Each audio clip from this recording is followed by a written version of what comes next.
Right at the start of the show, huh? Right at the start of the show. That's when I was informed that Drew was going to be joining us today. It was right at the start of the show. And it's weird because I look over and I see the pink mic screen that he requested some time ago. Drew said, there's one thing I'm not doing, and that's working here any longer unless I can celebrate my favorite film, Barbie. I said, all right, we'll get on that. So Griffin went out, scoured the world looking for this pink mic screen and was able to track it down, which I appreciate. But then I don't see Drew because it's weird. I was told he would be here at the start of the show, and that was how we, planned things for the day. It was. So at least everything else is going well. Yeah. Remember yesterday we were Chiefs didn't trade fun? for another receiver, so at least wait. Yeah, that's true. They got that going. Can we go back to two diamonds? Can we go back to that? What a good time that was. You guys knew. If you guys knew how our day was going. And you might at some point. You might find out how our day is going. I'm sure they will. Or not. I guess fun times at the OK Corral. Hi, it's Glenn Clark Radio. I'm Glenn. He's Griffin. I am to understand that at some point, Drew Forrester might join us. And if he does, bully. If he doesn't, I feel like we will find a way to soldier on. Somehow, some way, we will get through. But, it's what it is. So, anyway, coming up on the program a little bit later on, what I do know is we got a couple of guys that had huge games over the weekend, and we're going to chat with both of them. Navy cornerback Dashaun Peele will join us. He had 2 pick sixes. 2 pick sixes. 2 interceptions would be great. He had 2 pick sixes in the Mids win against Charlotte last week. And now they're getting ready, obviously, for some little game going on this week. I think they're playing. It's Notorious Dames, I think, something like that. Oh, what are they supposed to be good or something? I don't know. We'll chat with him about all of that. And he almost covered by himself. What's that? He almost covered the spread by himself. It's true. It's a good point. Just him alone was almost enough. I don't think that's going to be the topic we discuss. Well, we can thank him for his service. Yeah, and, I don't. Well, right. I do want to thank him for his service. No, I mean, that part I agree with. Twice we should. Anyway, yeah, so that's coming up a little bit later on. And speaking of interceptions, Lavain Scruggs, pride of Spalding, Baltimore native, Maryland cornerback. He had a big pick in the second half against USC in their big win on Saturday as they try to get things turned around. So we will chat with him about that, and they get ready for Minnesota this coming Saturday on the road. So lot going on the program today. It's also a Would You Rather Wednesday edition of the show. I've already got the scenarios up on Facebook. We'll get them up here on Twitter in just a second. And you could win a $30 gift card to Glory Days Grill. Don't say we've never done anything for you. Griffin, let everybody know what's going on at Live Casino and Hotel, if you don't mind. Every time that Baltimore or Washington's football teams score a touchdown this season during home games, Live Rewards members will get $7 in free slot play. Have to have your Live Rewards card inserted into the slot machine, any slot machine, and be actively playing in order to get your prize. But once that touchdown scores, and man, we've been talking about it, Washington and Baltimore score a lot of touchdowns. So when they score those touchdowns during home games, $7 in free slot play. Adirondack Mills must be 21. Please play responsibly. For help, visit mdgamblinghelp.org or call 1-800-GAMBLER. All right, so as Griffin mentioned, obviously the big news today, there is another trade, and there is another wide receiver trade. Specifically, I guess it's not finalized yet, but the Titans, somebody that we thought was on the block, someone that Derek Mason was really pushing us about a couple of weeks ago, DeAndre Hopkins is going to go to the Kansas City Chiefs. The Kansas City Chiefs were desperate at wide receiver. Now, they can only be so desperate because, they're also undefeated and they still have Patrick Mahomes. So, desperate, I guess we should use in quotes, right? Like, desperate at wide receiver. But they were kind of at a point where it was like Mecole Hardman was going to be the top guy, with Juju Smith-Schuster also joining the list of the injured for Kansas City. So they had to do something. There's a part of it's like, well, at least it wasn't Devontae Adams, right? Yeah. Like, at least it wasn't a better receiver, and by better I mean like in the prime of their career, wide receiver. Although DeAndre Hopkins not that much older than Devontae Adams. What is Devontae, 30, 31? I think we did this math. I know. I think we did. And it was not that different. Oh, yeah. Okay, so he's literally, it's 6 months. Yeah. Yeah. I think I said something like, well, DeAndre Hopkins is definitely older than Devontae Adams. Because and then he's 32 and Devontae's 31. Yeah. For another, 3 months. Now, that all being said, they have looked like different guys. Devontae Adams has appeared to be closer to the prime of his career than DeAndre Hopkins has. However, DeAndre Hopkins has also not exactly had a great quarterback situation. So, is there a part of me that's, a little nervous? What was the Chappelle character, the crackhead character? Clayton. I feel like I'm doing that right now. Like, Clayton. That was the racist. What was the? Oh, God. It'd drive me nuts. But I feel like I'm doing, y'all got any crack? Tyrone Biggums. I put the two of them together. I was making it Clayton Biggums. Clayton, whatever. They were the black KKK member was Clayton something or other from the Chappelle show. So I was doing the Tyrone Biggums thing right there for a second where I was scratching. I was like, y'all got any of that? Y'all got any of that DeAndre? His name was it was Clayton Bigsby. So. Clayton Bigsby. Yeah. See, I just meshed them together. Yeah. That was what happened there. So black white supremacist. Yeah, that was it was a good bit. Yeah. It was good. Remember when we did Chappelle? It wasn't problematic. Well, that was fun. Well, I mean, was not the same kind of problematic. Was just it was a time before social media, really. That's the Yeah, it wasn't even that. It was more like all right, well, let's not get into that right now. Maybe that's not germane to what we're trying to do here. Is there a part of me that seriously worries that DeAndre Hopkins gets around Patrick Mahomes and all of a sudden he looks a lot like DeAndre Hopkins again? Yeah. Yeah, there's a part of me that worries seriously about that. You got it. I'm definitely concerned that you put those two dudes together and all of a sudden DeAndre Hopkins don't look like the guy that was catching passes from Will Levis. Like, there is definitely that part of me. But it's what it is. All right, what do you have? What did you prepare for? Normally you come in here with a routine of some sort. Normally you have. My voice is gone because I still got this COVID-19 I can't get rid of. It's been like that's months. What he prepared. I can't talk. That's what he had for. All these people said COVID wasn't real. Right. Yeah. Well, let me tell you. I got news for you. Yeah. I've had it since like June. Well, oh boy. That doesn't sound great, pal. Been around him a lot. All right, let's go through what the hell happened to the Orioles. Isn't that the last time I was here? No, I haven't been here. I don't think I've been here since. Buddy, I don't think we're going to. Since Brandon Hyde collapsed in the wild card. I'm sure it's his fault. In the wild card round. I'm sure it's Brandon Hyde's fault. They scored 1 run in 2 games. I'm sure that's what's going on. I feel like that's the last time I was here. I don't even know that it was then. I feel like it might have been still in the regular season. That you were. I think I think he was here for that. The death of the season. I've been here since. We've broken that down. Are you sure? I don't think I've been here since the Ravens went on their hot streak. Oh yeah, the last time you playing were this here, patty cake schedule they're playing. The patty cake schedule on the road against division leader. Playing Joe Burrow. Yeah, right. Oh please, those guys are terrible. So who's good? Who would they have to play? Oh, the Ravens? No. Who's what, good? What NFL opponents are good? There are only 2 teams in the whole league that are. There's only 3 teams in the league that are any good. Yeah. The Ravens, the Chiefs, and the Texans. Those are the 3. Those are the only 3 teams. Lost. I know. Their quarterbacks threw for 80 yards. That was almost a fluke too. Well, yeah, I mean, did you see the uniforms the Packers wore? How on earth could they win wearing those? So stupid. They have the best It's one thing if your uniforms are terrible and you go to some other uniform. The Packers have the best uniforms. This is how desperately he wanted to talk about this subject. He came in here despite the fact that he had no voice. Oh yeah, specifically to talk about. Yeah, I'm telling you, COVID will kill you, man. If the Packers had worn normal uniforms on Sunday, he would have been like, I don't know. Those guys could probably survive without me for a week. They've been doing it for the last 12. So Ravens, Chiefs, Texans. It's the only 3 teams that are any good. In the AFC or in the NFL? Everywhere. The Lions are pretty good. The Lions I think the Lions are pretty good. But they're the Lions.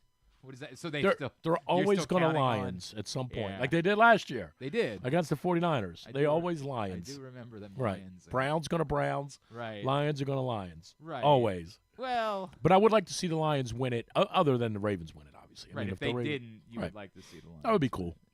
Yeah, that would. I like the coach. Yes, I wish they would have won it last year when the Ravens screwed things up. Yeah. Because they didn't, I'm kind of out on that now. Yeah. Well, this is our year. Oh, yeah. Well, you were just saying they hadn't beaten anybody. We're not losing any of these chump teams. Well, the Chiefs have DeAndre Hopkins now.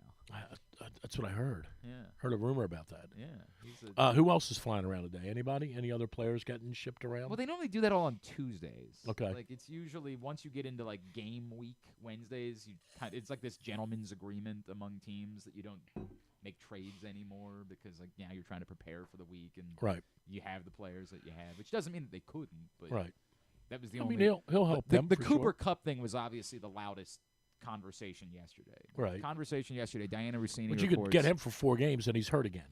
Yeah, he does have a bit of a history of that. Right.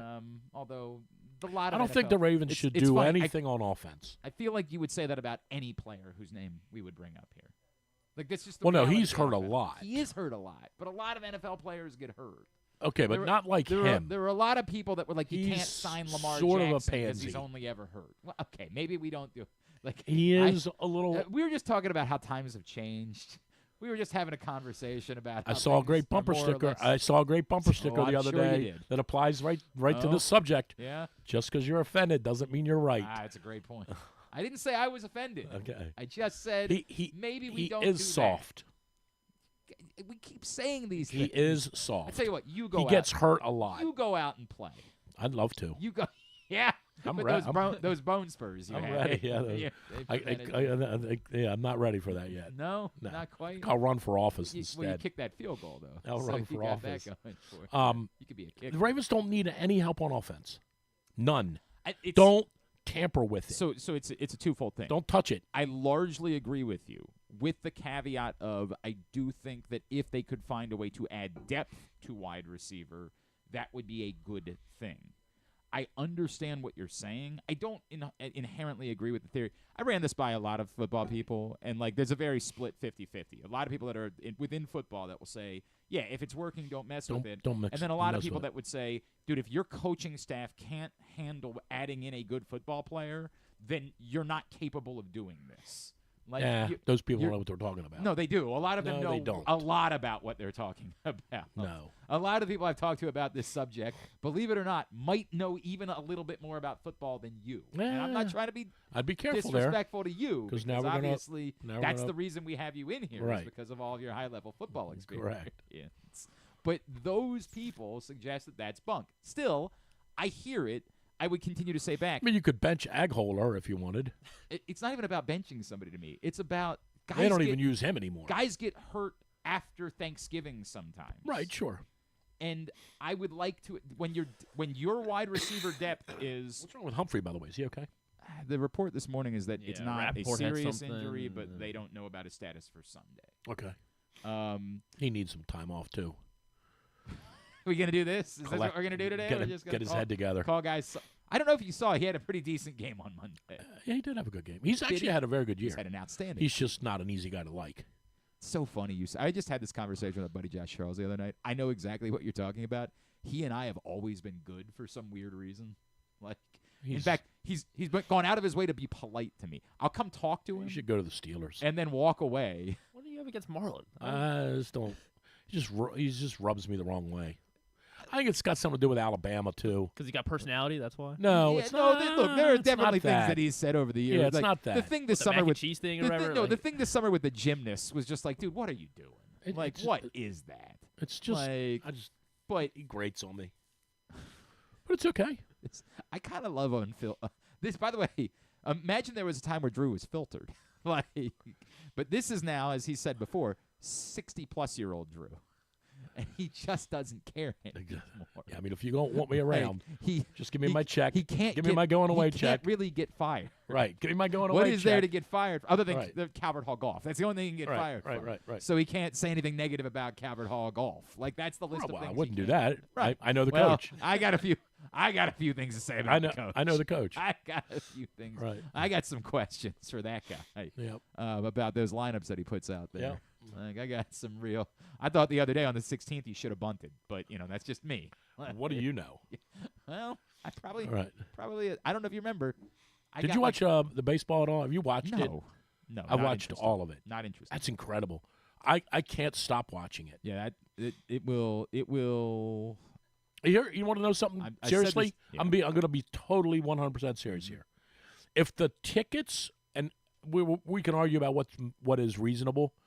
If the tickets were reasonable, I would consider going up to New York for a game if I could get in. This is where you and I are clearly different, because if I was neutral, if let's say Shohei Ohtani played for, I'm trying to think of two teams that I'd be indifferent to. The Angels. If Shohei Ohtani played for the Angels and Aaron Judge played for what's a National League team? The Marlins. The Marlins, and they played in the World Series, I might have a similar feeling as you. I'm not neutral. I don't. Oh, you're one of those people? I just don't like these. I don't want to see either one of them succeed. Jeez. Now, what a classy guy. Wait, so I'm sure they're despondent about it. I'm sure they're really like Rob Manfred this morning was like, "Well, God, tickets are going for $5,000, but Glenn Clark isn't excited about it." $1,800 to get in, right? Yeah. A buy-in. Yeah. I am so excited about the series. It would be an awesome trip. Now, I went up there once and it didn't go so well. No, but I don't remember that. But I would. What happened exactly? I would love to take the train up. Get there at 4 in the afternoon, have a adult beverage, go to the game. You'd have a $30 Red Stripe. Yeah, right. The first train back to Baltimore is like 3:45 in the morning, so you go somewhere and they have breakfast. Like, I'd love to do that whole trip, but it's insane to. No, it's not. I don't know what the money. I don't know you should what. put in for a media credential. Yeah. Maybe they still have one left over from when we were there. Yeah, I'm hearing that they're getting more liberal as the years go on. Yeah. All you got to do is prove that you actually do still talk about sports. I swear to God. It's the funniest part of the day is that we never went and checked, because I had put in for the day that you and I got kicked out of Yankee Stadium. I had put in for credentials for us. Okay. I just never. I think you and I just sort of decided, no, we're going to go with the people and sit in the. We're going to sit with the great unwashed. Sit in the seats. Up in the upper deck. That's what we're going to do. And I was 91 like, yeah, that's degrees. a good point. What the hell am I going to do? Pretending I'm working On June the 4th with the sun beating down on like you. In the middle of the afternoon. Like I was Robert Redford in. By the way, also when we disappeared, Paul Newman. he went ahead and fired Bob Haney. That was the day. That was the day. Oh, we had gotten kicked out of Yankee Stadium. We're doing shtick, right? Right. Like we're having fun on Twitter, and all of a sudden we get a call. By the way, Bob, and we stopped doing the shtick for a minute. We're like, I didn't remember that. Oh, Bob got canned, huh? Yeah. Well, things poor went, Bob. Things went. Yeah. Right. It was real terrible for Bob him. every time I see Bob, he seems very disconsolate about it.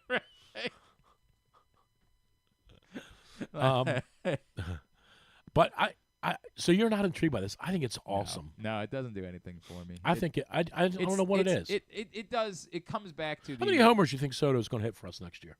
Oh God, yeah, that's true. David Rubenstein. 79. David Rubenstein said he's 79 homers. Oh yeah, right. Well, having on he probably one for how many every times is he going to hit the warehouse? One for every million he gets paid. What do you think he's getting? What do you think he's getting? And who do you think's signing him? Honestly. Well, there's only so many teams that could. That's the Dodgers are signing him. The Dodgers would be the most likely candidate, right? Of course he's going to the Dodgers. They're the most likely candidate, with the only caveat being Mookie Betts is going to be a pitcher. I'm going to say to Mookie for the 4th time, "Hey Mookie, we got a new player. You got to move." Mookie's like, "Damn, I just learned how to play right field." Who else even could be in the mix this Well, if they win the World Series, they can't let him go. Well, actually, I would make the exact opposite. Oh, you would? Like, if they win the World Series and they've accomplished what they want to accomplish, they don't have to sign him at that point. Really? Like, it's almost the exact opposite. Okay. Like, if I you think lose it's the the World opposite Series, of the opposite. Then you didn't get what you wanted out of it, and so now, like, you better do something. I think if he keeps doing what he's doing. This is to What do you think he's going to get? How much do you think he's going to get? $21 million a year? Yeah, 21. Yeah. That's what Jack Flaherty's going to get. Yeah, hey, Juan. Here's $21 million a year from the Orioles. Yeah, sure. Let's go through the offers real quick. Right. Sure, amigo. Yeah. All right, we got $61 million a year from the Dodgers. Right. Okay, that's not bad. Sounds good, yeah. We got $62.7 from the Yankees. Mm-hmm. Oh, hey, we got a surprise offer from the Mets. Right. $64 million. You can keep your place on and- 35th Street. And then we got the Orioles. Oh, Orioles, yeah, right field. Yeah, they offered $21.4. Yeah. It's good, too. You mean $21.4 per month? Right. No. No. $21.4 for the year. whole year.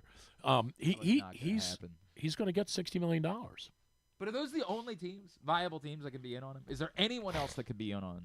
Here's the sleeper team, I would say. I think the Rangers could be a sleeper team. Yeah, I hear you say that, but it's a similar feeling to me. Like, they did that. They did what they wanted to do. They won a World Series. I think there's a question now of are they so desirous of being seen as, big market? They have the money. How were the Giants in on Aaron Judge last year? But were they maybe really in on they Aaron Judge? weren't. Or was their what's agent, his, John Heyman? Their agent was informed. Their agent said the Giants. Yeah, right? Judge's agent said, the Giants are in. Right. Yeah. I don't know exactly how in the Giants were, and that's the thing. I don't know. I have not heard who might be the surprise team that's decided. How about the fact that he's eligible? Not eligible. How about the fact that he's a finalist for the Gold Glove? Well, some agents that have some serious. Well, that's so. He's a finalist for the Gold Glove. He can't catch a cold. Griffin's got some. Now he does have a great arm. Griffin's got wants to talk about Alex Verdugo being a finalist he for a wasn't Gold good Glove. either. Juan Soto's terrible defensively. He has a great arm. This is so weird that you're in here trying to talk to me about baseball. Baseball season ended. I love baseball though. God I just there's a lot of things about baseball I don't like. Like what? What do you not like? Too many games. Okay, I agree with that. First of all, by the way, I think it is also part of why you can't kill too many games. I definitely don't, and it worked out for them the other night. And I'm actually gonna counter myself by saying I don't like the bullpen game. I think it's terrible. Dog, you better be prepared. It's gonna be what everybody's doing. I think it's terrible, but I do like the fact that, and I think the other night was a monumental risk by Roberts to do that. Because if they wouldn't have won the other night, what was he going to do? Trot Walker Buehler back out there on Wednesday or Tuesday night? Probably. Or whatever night it was, Sunday night, whatever night it would have been. Is he going to trot him back out there? Like, that was a monumental risk the other day. I love how they navigate through the lineup. And I think that the new rules have helped make it more palatable, 3 batters or end of an inning or whatever it is. But they got to do something to get out of that bullpen game thing. It's terrible. It's awful. I think what you've learned, and I know what their rumor is, right? 6 innings, 100 pitches. Yeah, no one's doing that. They're not. So they're going to have to modify that. They're going to have to do 3.2 innings, 62 pitches. They're going to have to modify. I don't know. They got to get out of this bullpen thing. I don't know how much the owners are going to the owners still have to talk to the baseball people in order to make a decision about whether or not they this is baseball trying to force something, and the baseball people are going to 100% say you want to do that in the regular season, fine. But we've discovered that the tax on facing a batter a third time is extraordinarily real. The third time through the lineup thing is never doing it is again. brutal. We're never not in a game that matters. There's something about it. Right? You want to talk about doing something during unless you're having an extraordinary outing. You want to talk about doing something in the regular season, we'll talk to you about it, but there will never be a day where that rule will be allotted for it, because the baseball people that run these organizations, the moment the owner says, thinking about voting yes to this, the baseball people are going to say no effing chance. We will never again in a playoff game let a pitcher face a batter a third time. It's just, again, save for Also, guys got a one hitter after 6 innings. Yeah, well, and 12 strikeouts. And how close is the game? Because if it's a 1-0 game at that point, I still don't think they're going to let him face him for a third time. The numbers are way too alarming on the third time through thing. Who do you think's going to win? I don't know what that was. That was me. Oh, it was you. All right. That's the my Go Dodgers. COVID test coming back. Oh, yeah? Oh, it's positive. Oh, that's weird. Who knew? That's weird. I genuinely don't know. I think the Dodgers are the better team. I do, but I've maintained that I thought that at some point the pitching thing would bite him. And look, hell, I thought it was going to bite him against the Padres, and then all of a sudden they turned around, and for 2 games they didn't give up a run. I think they're a lot like the Ravens. I think they're just gonna out offense you at the end of the day.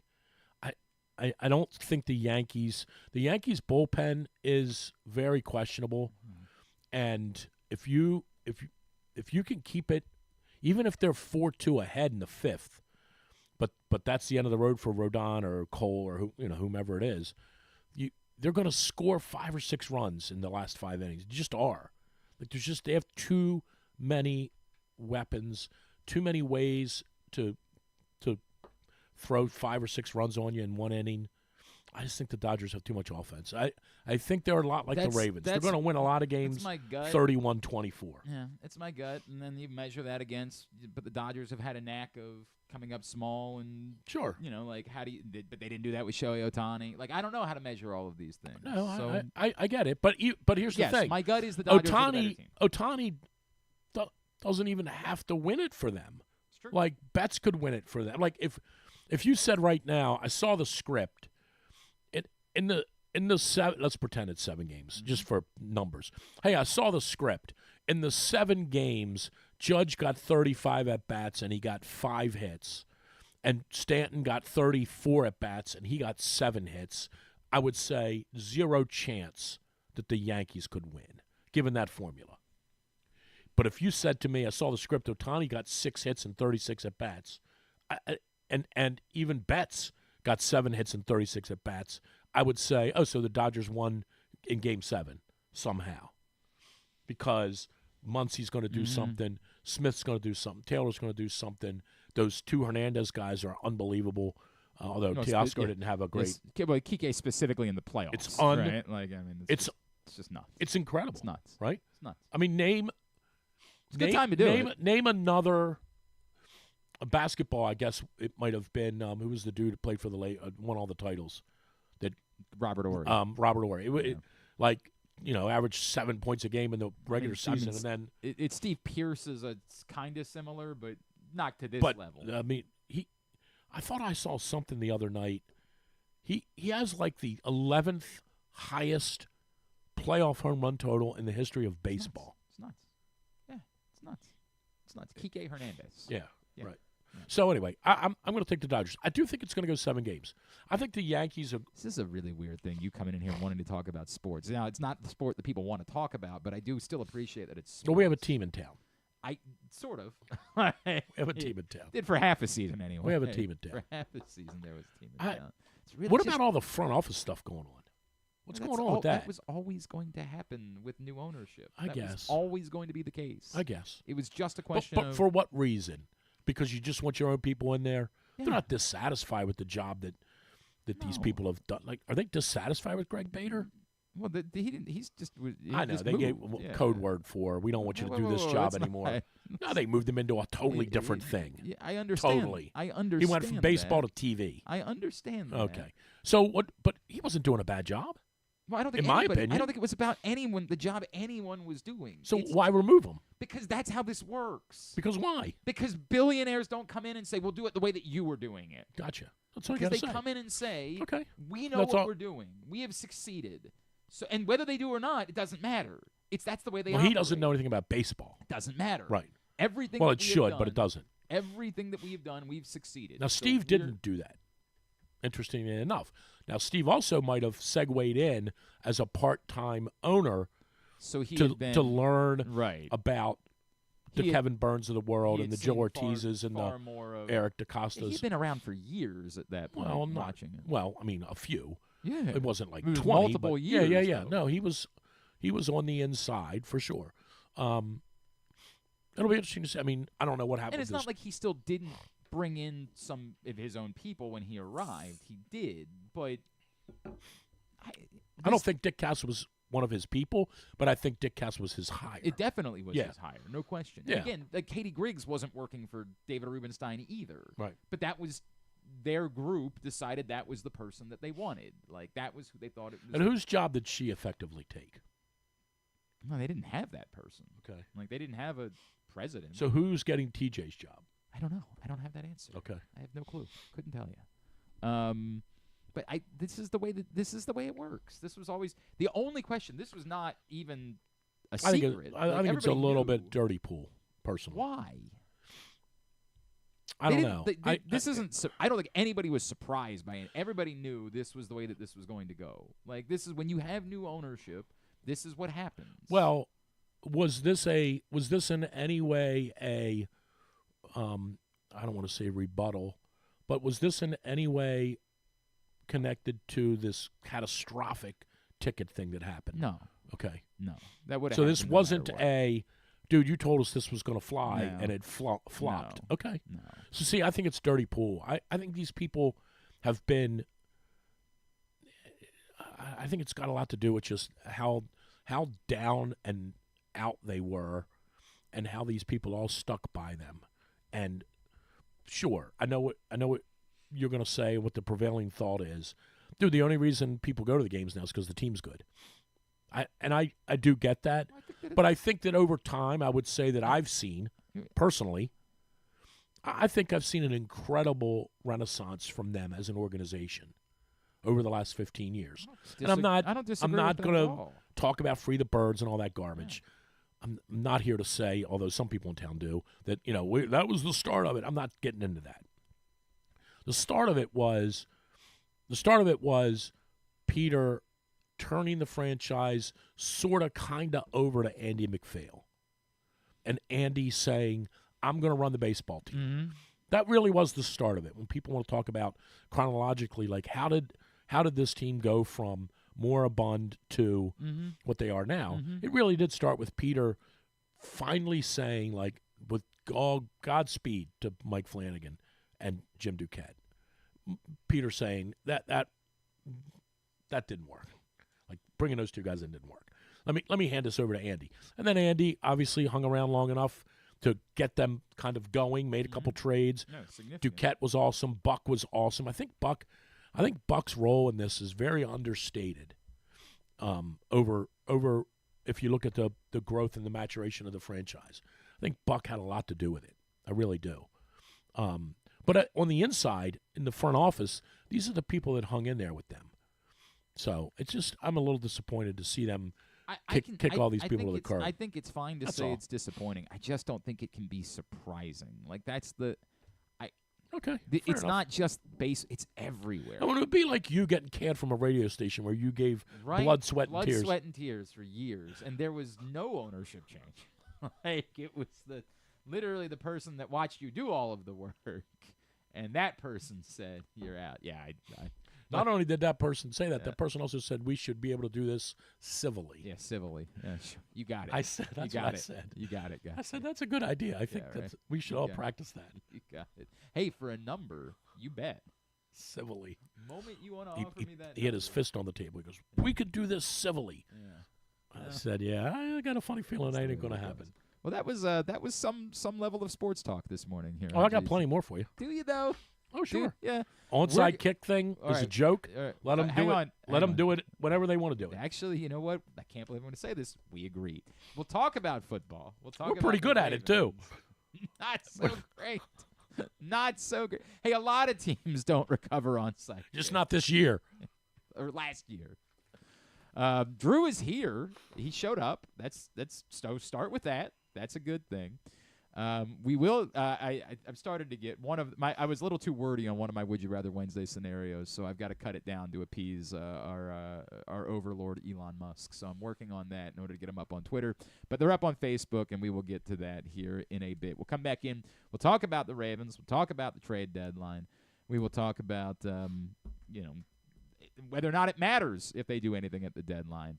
Today's show is also brought to you by Project Game Day, which returns this Sunday following Baltimore-Cleveland. Come hang out with myself, Rita, Femi, KZ, Stecca, the whole group this Sunday for Project Game Day. PressBoxOnline.com/Game Day. It's all brought to you by BetYard AI, the Green Turtle Sportsbooks in Towson and Canton, Easy Pass, and HelpMyGamblingProblem.org. It's Glenn Clark Radio. Brace yourselves for an unparalleled in-person betting experience at the Green Turtle Bet Park Sportsbook and Bars in Canton and Towson. Experience the thrill of live betting with Baltimore's only state-of-the-art Vegas viewing TV experience. Choose between our on-site tellers or the convenience of our self-bet kiosks to place your bets. Gather your betting buddies and head over to the Green Turtle Bet Park Sportsbooks today. Green Turtle Bet Park Sportsbooks in Towson and Canton. The ultimate destination for game day excitement, great food, and live in-person betting. Must be 21. Please play responsibly. Gambling problem? Go to mdgamblinghelp.org.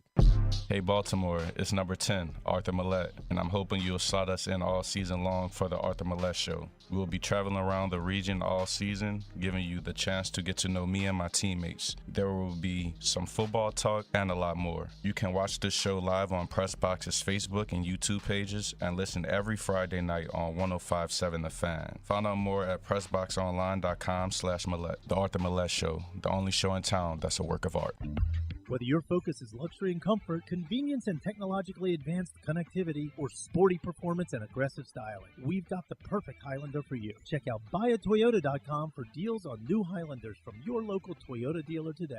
The ultimate fan experience awaits you at Sports and Social Maryland. See how we're raising the sports bar with our massive 100-foot media wall featuring 40 HD TVs and a 47-foot big screen. Bet on your favorite teams and this year's biggest events at the FanDuel Sportsbook while enjoying your favorite beers and cocktails, plus our delicious takes on bar food classics. Visit Sports and Social at Live Casino and Hotel Maryland at Arundel Mills. Must be 21. Gambling problem? Call 1-800-GAMBLER.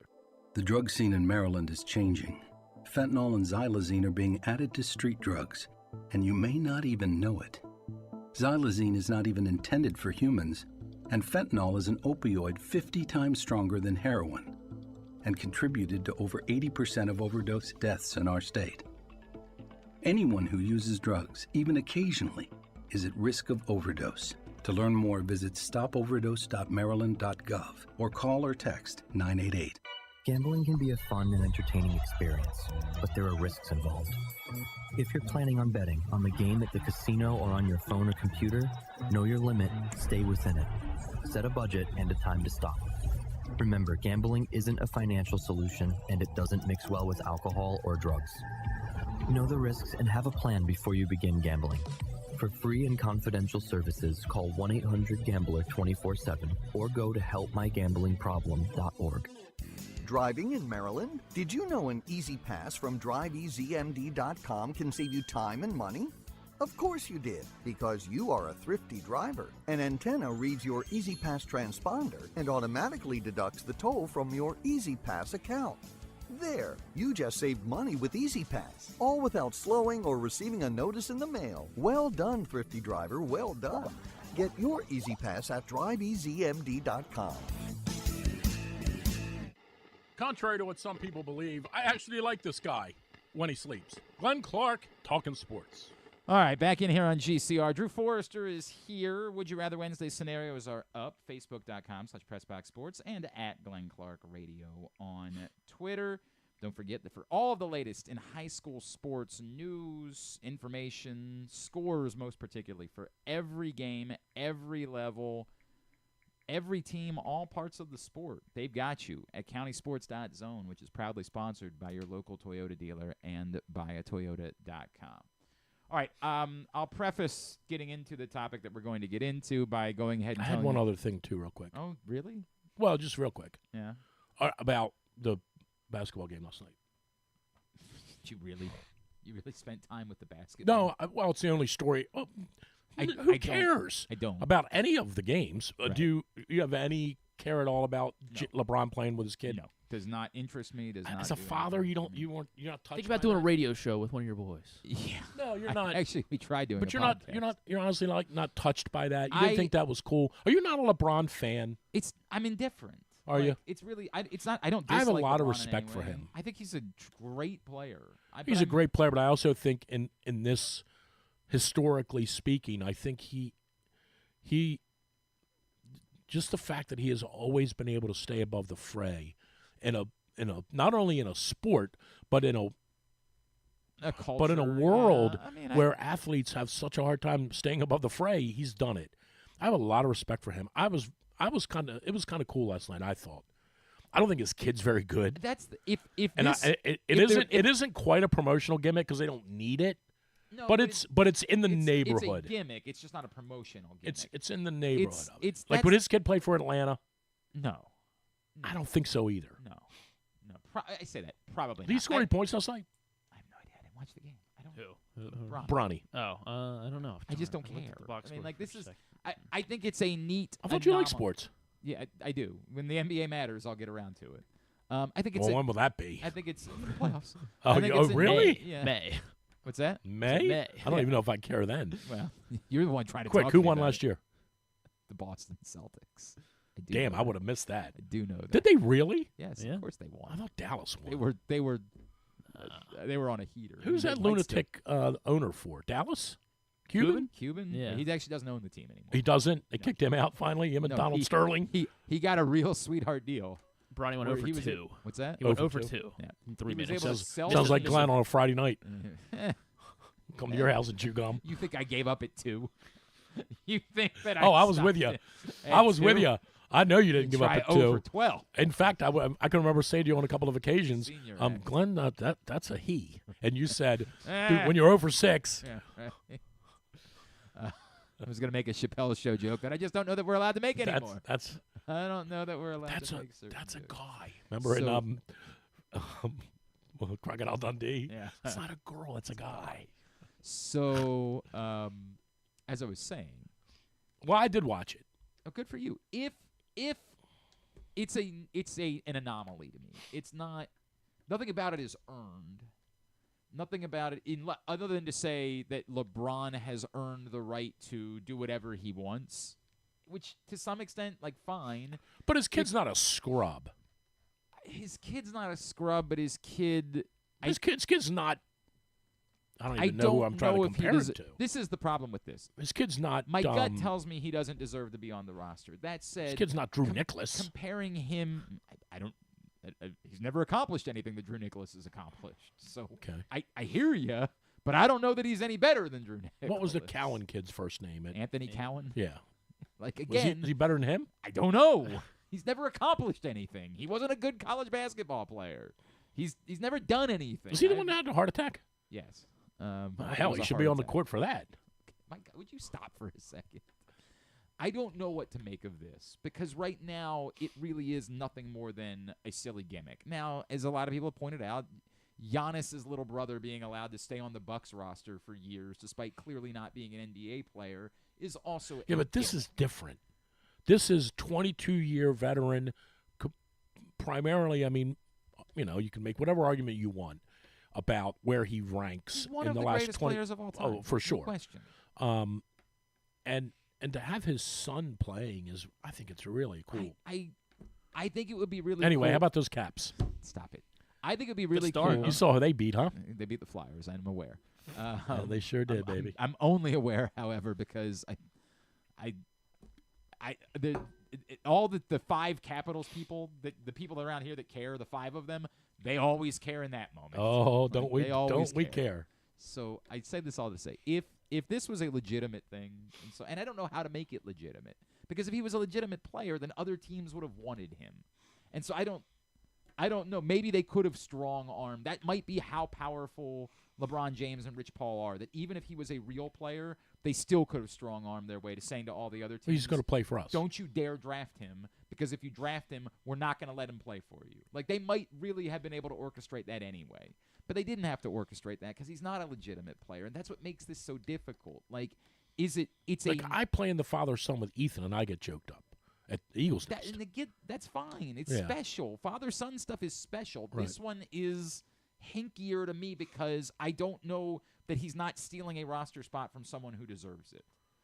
That's the part of this that it's one thing for you to play in the father-son with your boy because, he's qualified to play in that. Right. It's another thing. He isn't, but yeah, I know what you mean.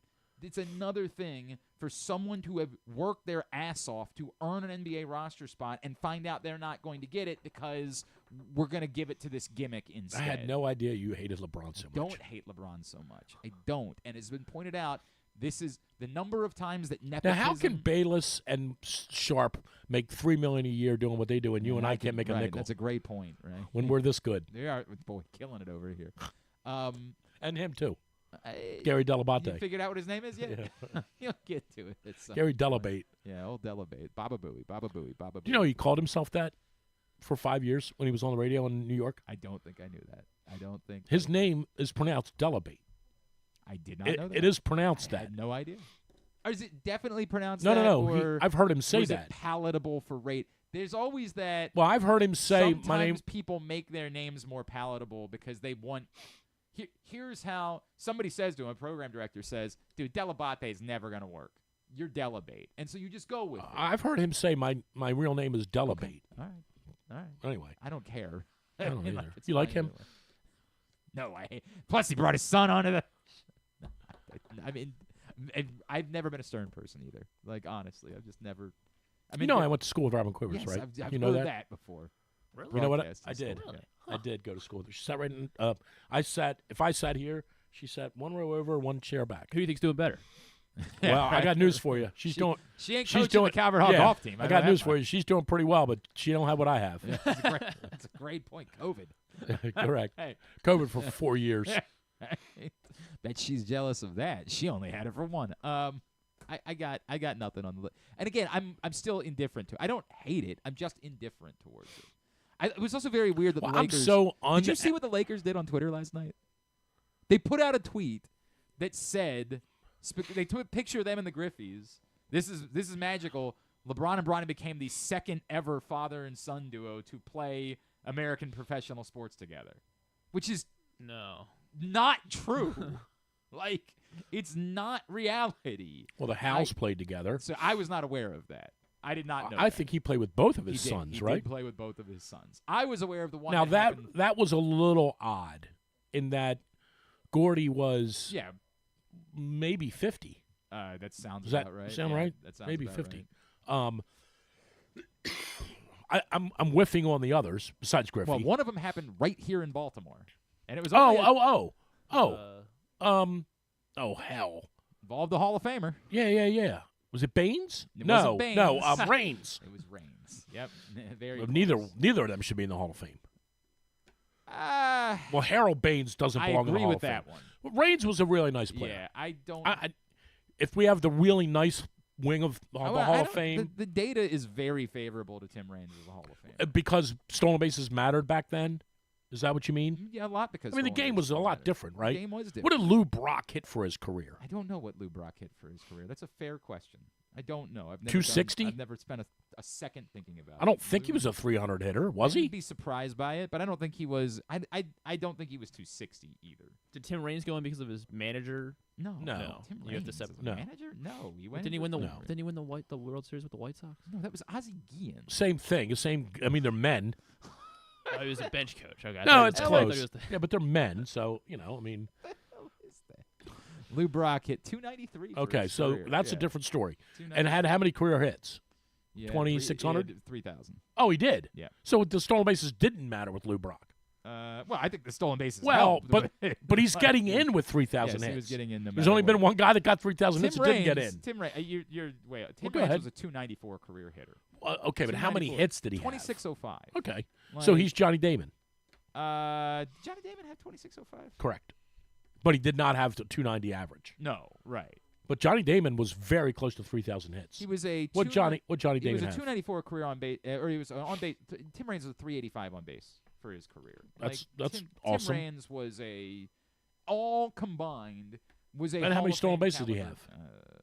Did he make the Hall of Fame? Tim Raines? Yes. Yeah. Tim Raines is in the Hall of Fame. Like 800. What? 800 stolen bases in how many years? 20? 15?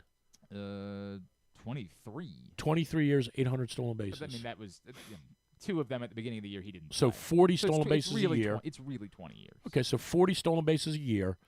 His average was what? 294? 293. He had 293, and he had 2,600. 294, you're right. So what would be interesting is how many guys in the Hall of Fame that were not power hitters are in with 2,600 hits. That would be the interesting stat.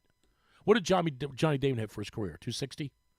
And I'm not advocating Johnny Damon as a Hall of Famer, by the way. I can't believe I'm letting him come in here and do this. I can't believe it. 2,700 hits, right? I'm not. 27, yep, 2769. So and it played how many years? 21? He played 18. And he finished with a batting average for his career of 265. It's 284. There isn't. He was never the best player or even in the top 3 in his position. You know what he was? He was just a really good baseball player. He was a really good baseball player. Yeah. Johnny Damon he was a probably really easy to 1,000% dislike really because good. Yep. he moved around from the Red Sox to the Yankees and the shaggy hair and blah, blah, blah. But he was a nice player, that kid. He was a Paul O'Neill caliber player. For sure. That was what Johnny Damon was. Tim Raines, because he did the one thing exceptionally well. But he also did it at a time when that mattered in baseball. It did. It mattered. Stolen base. Lou Brock was stealing 100 stolen bases a year. Was stealing bases, 100 of them a year.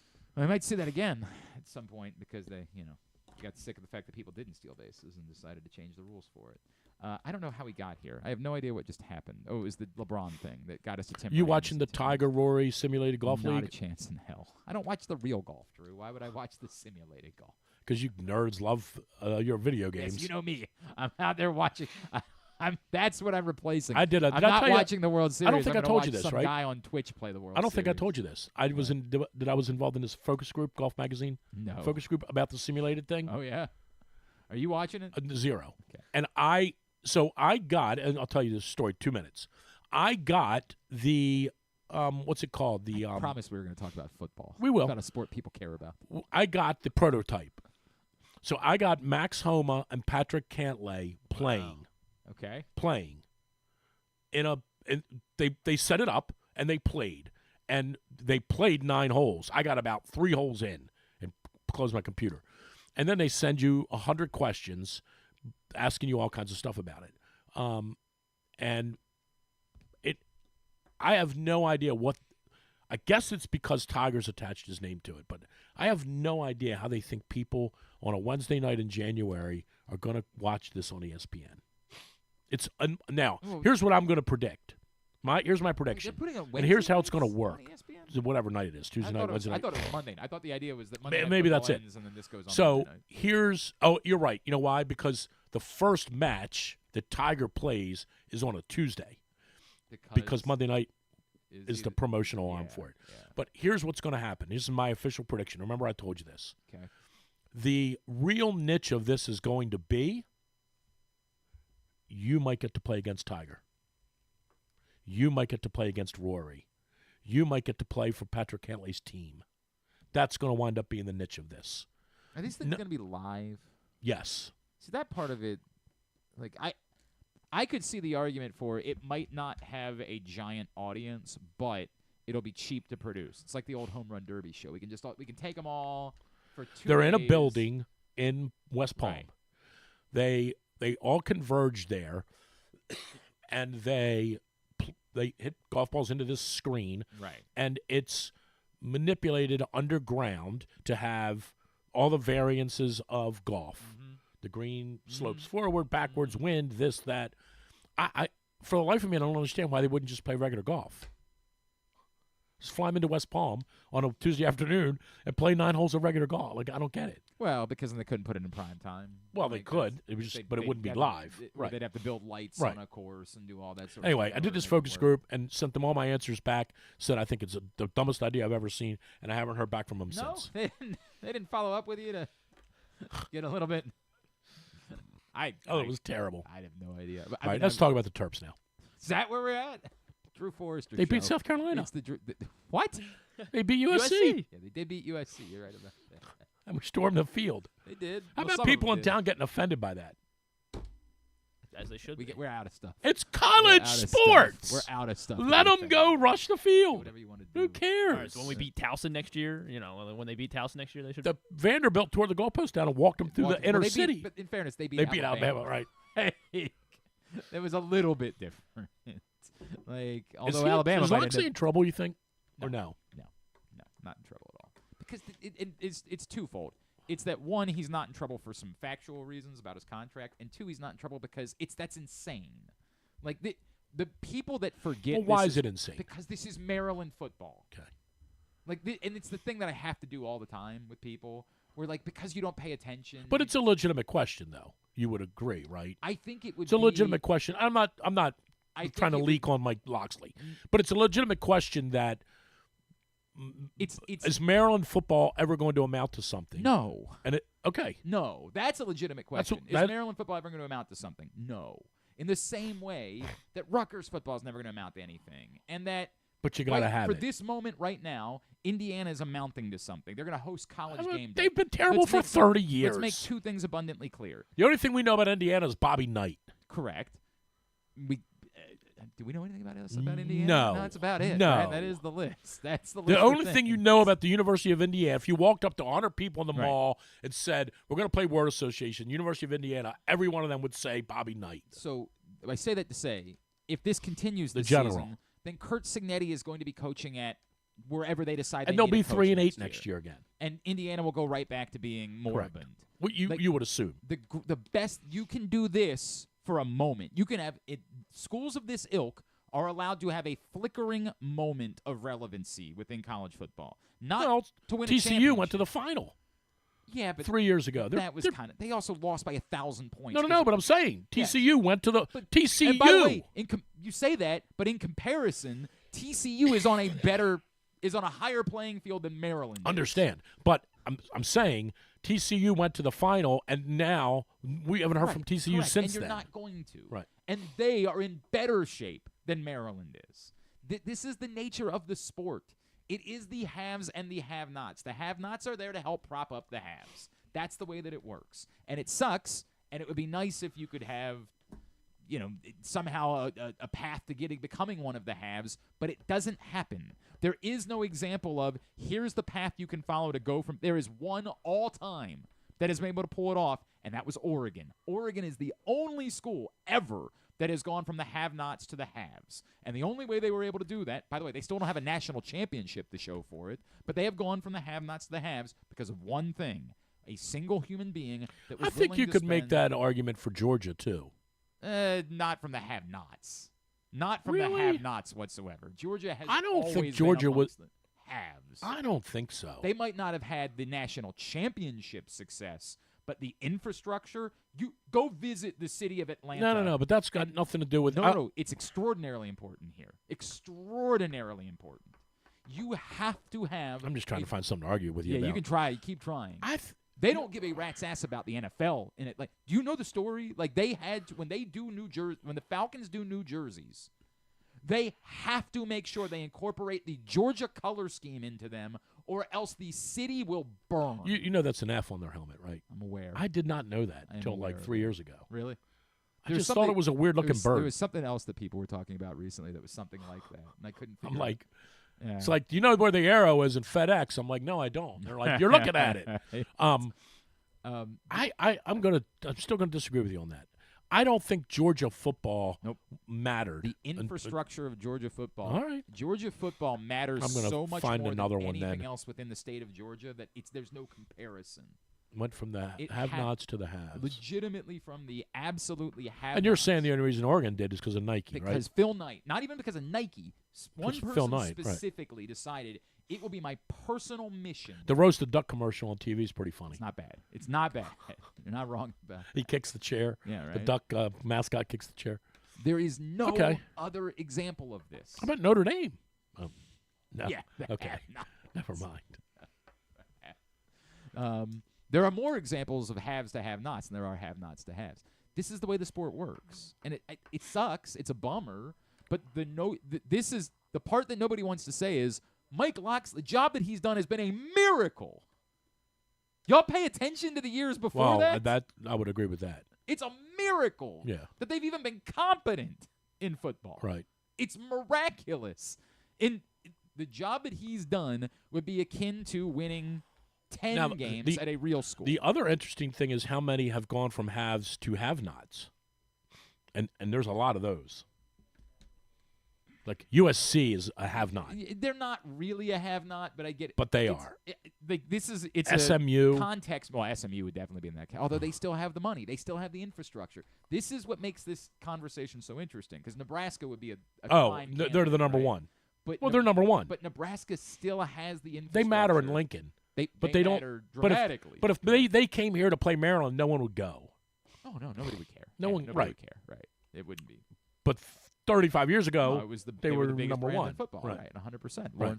Lawrence Phillips, the whole deal. Tom Frazier, the whole thing. Well, that's an interesting topic of like how you do that, right? How do you? But they still have Nebraska would still have the money is still there. The people that are there that have money care about Nebraska football. Sam Cook ought to put some money up. The people that have money here do not give an S about Maryland football. None of them. Right. Even the one that does. Even the one that should doesn't. Like it's. Here's your uniforms. We'll give them to you for half price. Part of that is, of course, they've had some struggles as a company in the last few years, so he's had to compensate for that. But like even that, it's tedious. Like I can only make so many bad investments. Like there's one guy that could do it. that you prayed was going to be there Phil Knight, and he just isn't. That's not the case. He is. It's funny because he could then be a white knight. Drew Forrester. No. I believe he's at Magooby's on Friday, and then it's Drew Forrester. I got plenty more of that's come from. The COVID does something to your sense of humor. It's the COVID. Loosens you up a little bit. The COVID that does it. All right. The question that I was going to get into conversation. You guys are going to be laughing until you got 102-degree temperature tonight. No, I get it. Thanks for stopping by. The Ravens are 5-2. Hour number 1 of today's show is in the. I don't know what's going on over here. Ravens are what? What's happening? Who did we lose to? They've won 5 straight. Go pick up the print issue of Press Box. Speaking of Maryland. 6 straight. Go. No. Oh, because you're putting this. Come on. I get it. Lord. This print issue of Press Box is available at your neighborhood of Royal Farms, any of the hundreds of locations around town where you find. Oh, now we're going to lose him. Now we're going to lose him again. He was in here for the first hour trying to do sports. Now he's gone. Oh, you got these guys. Out of here. DC-based. Baltimore built, DC-based. They're both from Baltimore, Drew. The 2 kids on the cover are from Baltimore. They're Derek Queen and Julian Reese. They're Baltimore kids. What's their GPA? That's why they're on their It's their GPA, yes. Well, Derek Queen's a freshman, so I don't think he has a GPA. Yeah, he doesn't have a Colson GPA just made a or face. classes. What is that face? We'll talk at the break. Oh, good. Uh-oh. Oh, good. Should I turn my headset in? This is where John says, might not be a good idea for you. We can do this civilly, though. Might not be John's going to come in and pound his fist and say, we can do this civilly. Yeah. I'm going to say, John, I love the magazine. No, I know what it's about, but I don't know which one of the scenarios that we're dealing with. I don't even know how to. You don't know how to address it with me? Just be honest. What are you trying to tell me? 7:30. Oh, 7:30 tonight. Oh, it's confirmed. Yeah, we're good. Okay. Do we know anything about? Yeah, it's me and you. It's me and you talking sports, baby, like the old days. It's going to be the Arthur Millette show. The Arthur Millette show is going to start a little bit late tonight. We're not even trying. Can I remind you about the time that Ed Reed came in late? Let's talk about that. No, okay. Guys. All right, hang on. Give me a second here. Give me a second. Get the press box. Get the print issue of Press Box. It's available for free at your neighborhood Royal Farms. We, as you know, we have been telling you that tonight we're doing the Arthur Millette show. A couple of things happened. The first thing that happened was there was a Monday Night Football game. And following the Monday Night Football game, the Ravens decided they were going to shift the time of today's practice. Understandable. Thanks a lot, John. Yeah. Understandable. Guys beat up. I get it. I really do get it. All right? So the Arthur Millette show was impacted by that. And we were supposed to start tonight at 7, but the reality is that's not plausible. So Arthur's going to go out of his way, despite the fact that you probably got the news yesterday that Arthur Millette was activated to the roster and is ready to go, and we'll be back this week, which we love. Big fan of that.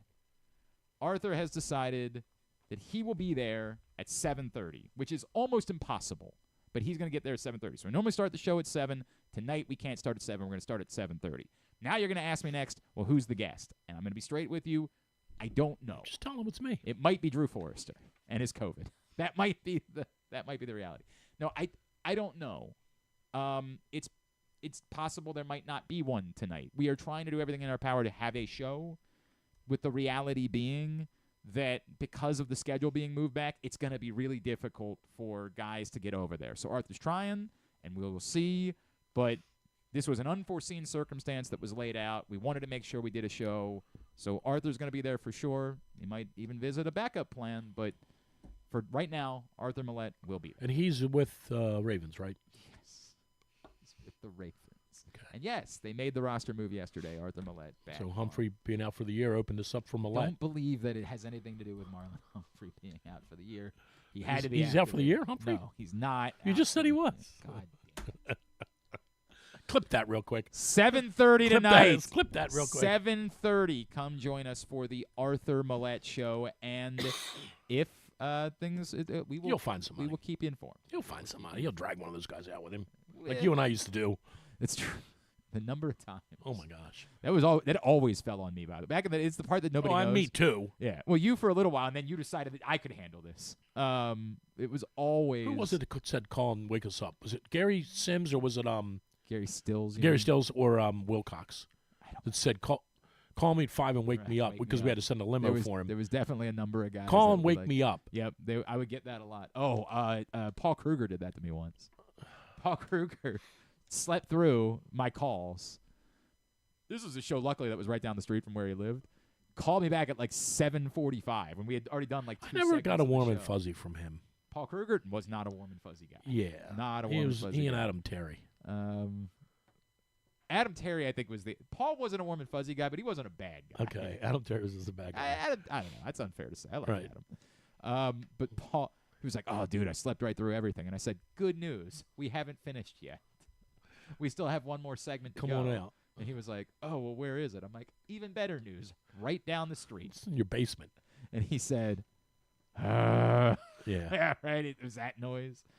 All right, I'll see you in a couple minutes. And I just told everybody that was there. This is the nice thing about not doing the shows live. I'm like, wait just 1 minute. Paul Kruger's coming to join us. We will see you in just a minute. I can just remember walking around there and like Evan Oglesby. I'm like, man, you know what we'd love to talk to you about?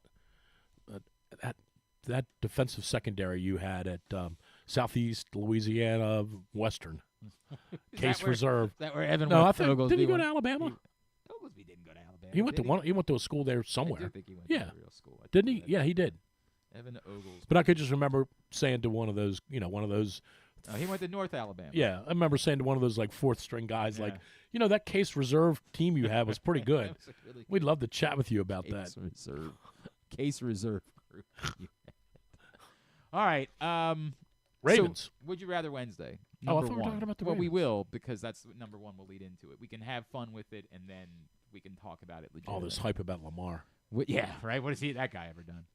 Would you rather Wednesday, number one, would you rather the Ravens do go all in and even pay a divisional tax and acquire Myles Garrett for 2 firsts and 2 thirds? Or they do nothing at the deadline? I'm not giving up 2 firsts and 2 thirds for Myles Garrett. Ain't happening. I'm not asking if they would do it. I'm saying, would you do it? Would absolutely 100% would not. Why not? It's just too rich. It's too much. Too rich for anyone or too rich for Myles Garrett? Too rich for Myles Garrett for sure. And probably, who are you going to say next? Max Crosby? Like, maybe it's too rich for anybody except for TJ Watt. Like, I don't know. It's just too rich. 2 firsts and 2 thirds? Are you insane? I wouldn't give that up for anybody. I'd like to win the Super Bowl. Okay, but who? I mean, I'm being honest. Who would you give up right now? Pie in the sky. Who would you give up 2 firsts and 2 thirds for in the league right now? Honestly, I don't. Mahomes, Lamar. Oh, okay. Now we got 2. Now who? I don't know that no chance that I think that this is as crazy as you do. Right? Like I just asked you who you haven't said anybody yet. I would say right now. Who would you give up 2 firsts and 2 thirds for? I would talk about edge rushers specifically, uniquely because the Ravens have had such a problem with edge rush post Terrell Suggs. And it's the same way that I would have talked about this with wide receiver a few years back. That like wide receiver was so bad for the Ravens for such a point that I would have been willing to pay a tax over it. Like if that means that I have to do something extraordinary. You don't think if they brought Clowney back and gave Carolina 3 airline tickets and a bag of balls, that you think his production would be far below what Garrett does? It would be significantly below. I don't know how to define far. Like there would be It's just too rich, man. It's too taxing. It's significant. There's no doubt about it. But I didn't present the scenario where I chose Myles Garrett or Jadeveon Clowney. No, I know. It was Myles Garrett. You said 2 firsts or 2 thirds for the sake of it, right? It's too much. That's the problem that I have with this is that with the other side of the cost being doing nothing, Wow. Okay. I would not give up 2 firsts and 2 thirds for anyone in the league, except for maybe Lamar or maybe Patrick Mahomes. Like if I were the GM in New Orleans and Lamar was suddenly available and the Ravens said it's 2 firsts and 2 thirds, I probably would say we'll be there in an hour. But other than that, I don't know that I would do that with anybody. Like that's an extraordinary amount of capital. Nobody's arguing that it's an extraordinary price. It's at some point do you have to pay an extraordinary price because you haven't been able to do And do you really think do you think our problems are our defensive problems are connected more to the touching the quarterback or defending the receiver? Yeah, I don't know. And or do you think they? I think they go hand in hand. Yeah, right? okay. Oh, they do. They definitely weren't. Well, they getting do, the first right? quarter, I mean, that would be the argument a football person would make. Right. A football person would say, "Well, hey, if you our secondary might not be great, but if we just chase the quarterback, right?" Yep. So I do get that. And I have always been of like the opinion the Pittsburgh secondary is no good. The Fitzpatrick guy's a nice player. Other than that, the Pittsburgh secondary is no good. But you know why it is good? Because the ball only gets thrown uninterrupted about 12 times a game because that maniac is chasing the quarterback around. All over him, 100%. Right. So I do get it. I just think that's too rich. I think it's extraordinarily rich. In the tale of two scenarios, it's probably the one that I would do and live with. And again, all the people that keep coming back to, well, what's this going to cost you? Like, this might mean that you can't sign Brandon Stevens. Okay. You know, like, sorry, Brandon. Let's do this civilly. Now, I get it. Like, the conversation that goes beyond that is that, well, you also, after that, have to sign Kyle Hamilton and Tyler Linderbaum. Like, okay, I hear you.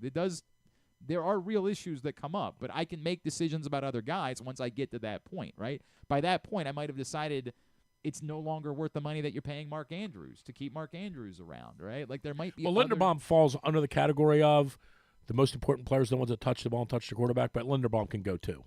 If you keep snapping the ball off of I shouldn't say it like that.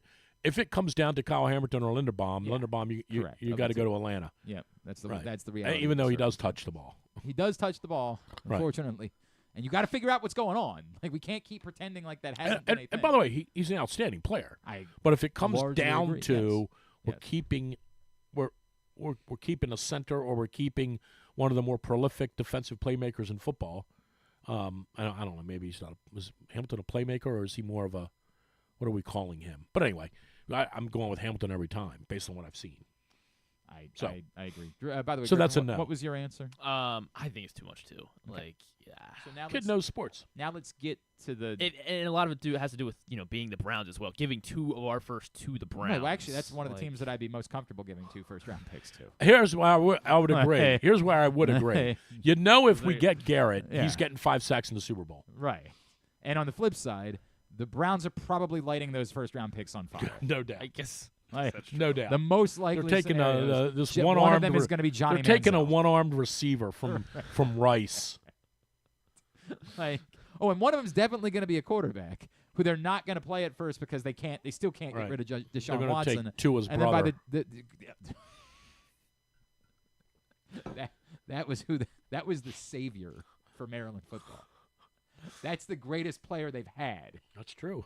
Like, that's the reality of Maryland football. Is the guy that you're using as the butt of a joke was the only thing they've had. Like, that's what we're talking about here. Where are you with whether or not you think they will do something of significance? I still think that I do think they need defensive help. Now, I know they've got some cap issues. They're smart enough to figure out how to work their way around that. I assumed the whole time that Ngakoue was a 3-week trial run to see if they do need to do something. Or could he come back and actually try this time, unlike the first time we had him? And so far, I think the reviews on him have been exactly what you thought they would be. Mm-hmm. Yeah, they call his name 2 or 3 times, and everybody goes to Twitter and goes, DeCosta's a genius. And then you don't hear his name again for another week. Like, Ngakoue is what he is. I think and it was smart, right? He was free. It was after the first game, so his contract's not guaranteed. But I think they've got to – I do agree they still need some help defensively. My gut tells me it's in the secondary, but I would also subscribe to the theory we just talked about, which is you can keep those same guys back there. I can't believe I'm saying that about Marcus Williams. You can keep those same guys back there, and if you just replenished and refurbished your rush, your end, you'd probably be okay. So I do think they're going to do something. I do. Will it be Max Crosby? Will it be some kind of crazy blockbuster thing? I don't think so. Yeah. I just don't. Like the Roquan Smith thing. That was as crazy as as crazy as they get. And in fairness, maybe this is all part and parcel of like why teams like the Ravens always win and teams like the Bears always lose. Like what on earth were the Bears thinking about? Like what? I know what they're thinking about. Yeah, we're not going to give him $100 million. Well, and it's we're not winning with him. So, but in the end, I would almost say to Roquan Smith, what were you thinking about? Like, I've never had $100 million, but he could have had $150 million. Like, the whole thing was bizarre. The Ravens got him. It was laughable what they got him for. So, to go back to your point, a couple years down the road, Roquan's not looked quite the same this year. Okay, and I think he's going to be fine. I do, but right. But here's what I would say. Part of the deal, and we joke around about the Browns and stuff like that, but part of the deal is who are you doing this with? Mm-hmm. Like, if you gave them a first-round pick and a fourth-round pick for Garrett, let's pretend that they took that. Mm-hmm. I know we joke about it, but I'm not overly concerned that the Browns are going to parlay that into a Super Bowl because they're the Browns. Correct. But if you gave that pick to a real franchise. Yeah, yes. If you gave that pick to the Colts or the Texans or somebody that has been reasonably competent drafting people, you might be concerned about it. I don't know. Or the Bills. Like, if the Bills have had a lot of good drafts. Like, I don't know. I do think some of it has to do with who you're trading him to, or who you're getting, and are they an NFC team or an AFC team? I also think that matters, right? So all that being said, I do think they'll do something though. I think they'll do something as well. And the argument that I've made is, well, I never expect the Ravens to do something crazy bold. And look, to the point, I don't think it's not going to be Myles Garrett no matter what. I don't think the Browns would trade Myles Garrett to Baltimore. I just don't. I would agree. I think that would be foolish of them. In the division. But the second layer to it is, I do think there is an argument. Like, when we have this Max Crosby conversation, and everybody just says, you can't trade 2 first-round picks. How old is he, by the way? I actually don't know that. How old is Max 29? Crosby? I was going to say 28. Yeah. But, I guess more like... Because Garrett's got to be... 27. Max Crosby just 27? Turned 27 in August. And what's Garrett? He's 28. Man, these guys have been around forever, and they're 28 years old. I mean, Crosby's a hell of a player. My argument is... He strikes me as more of a Raven kind of guy. I don't know if it's because he's tatted up or what. If there was ever a time for this organization to reconsider that philosophy of not doing the all-in thing, this moment might be the moment to do it. Like, based on a couple of reasons. One being that their identity has become their playoff failures. That can't be... You can't shake from that. That is part of who you are now as a franchise, is you're the team that fails in the playoffs. And so... Well, under this quarterback.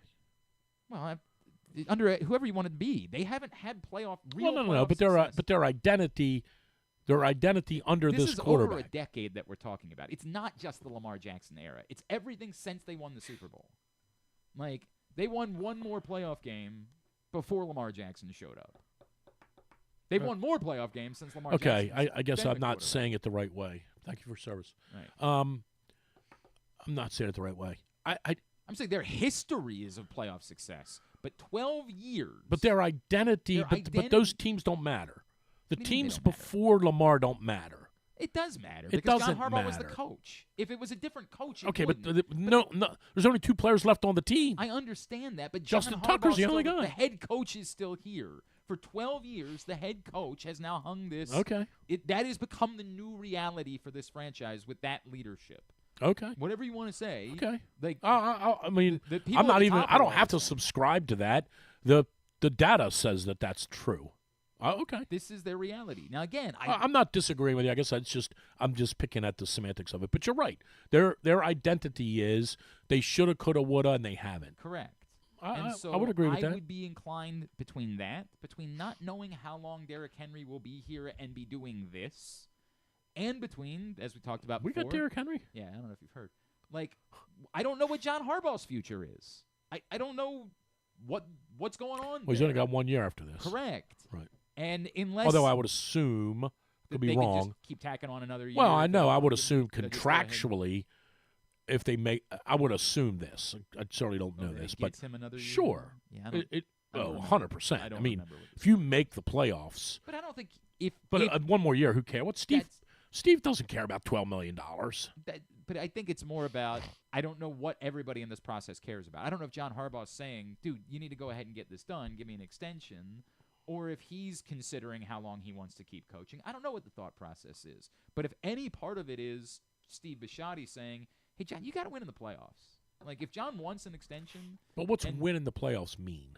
You got to make a Super Bowl. You got to make it a Super Bowl. Yeah. Gotcha. Okay. Like, we've given you everything. You've got Lamar Jackson. You got to make it to a Super Bowl. I'm not disagreeing, by the way. If that's, I don't know. I think if they don't make the Super Bowl this year, barring. Yeah, in a significant injury. Yeah, I mean, right.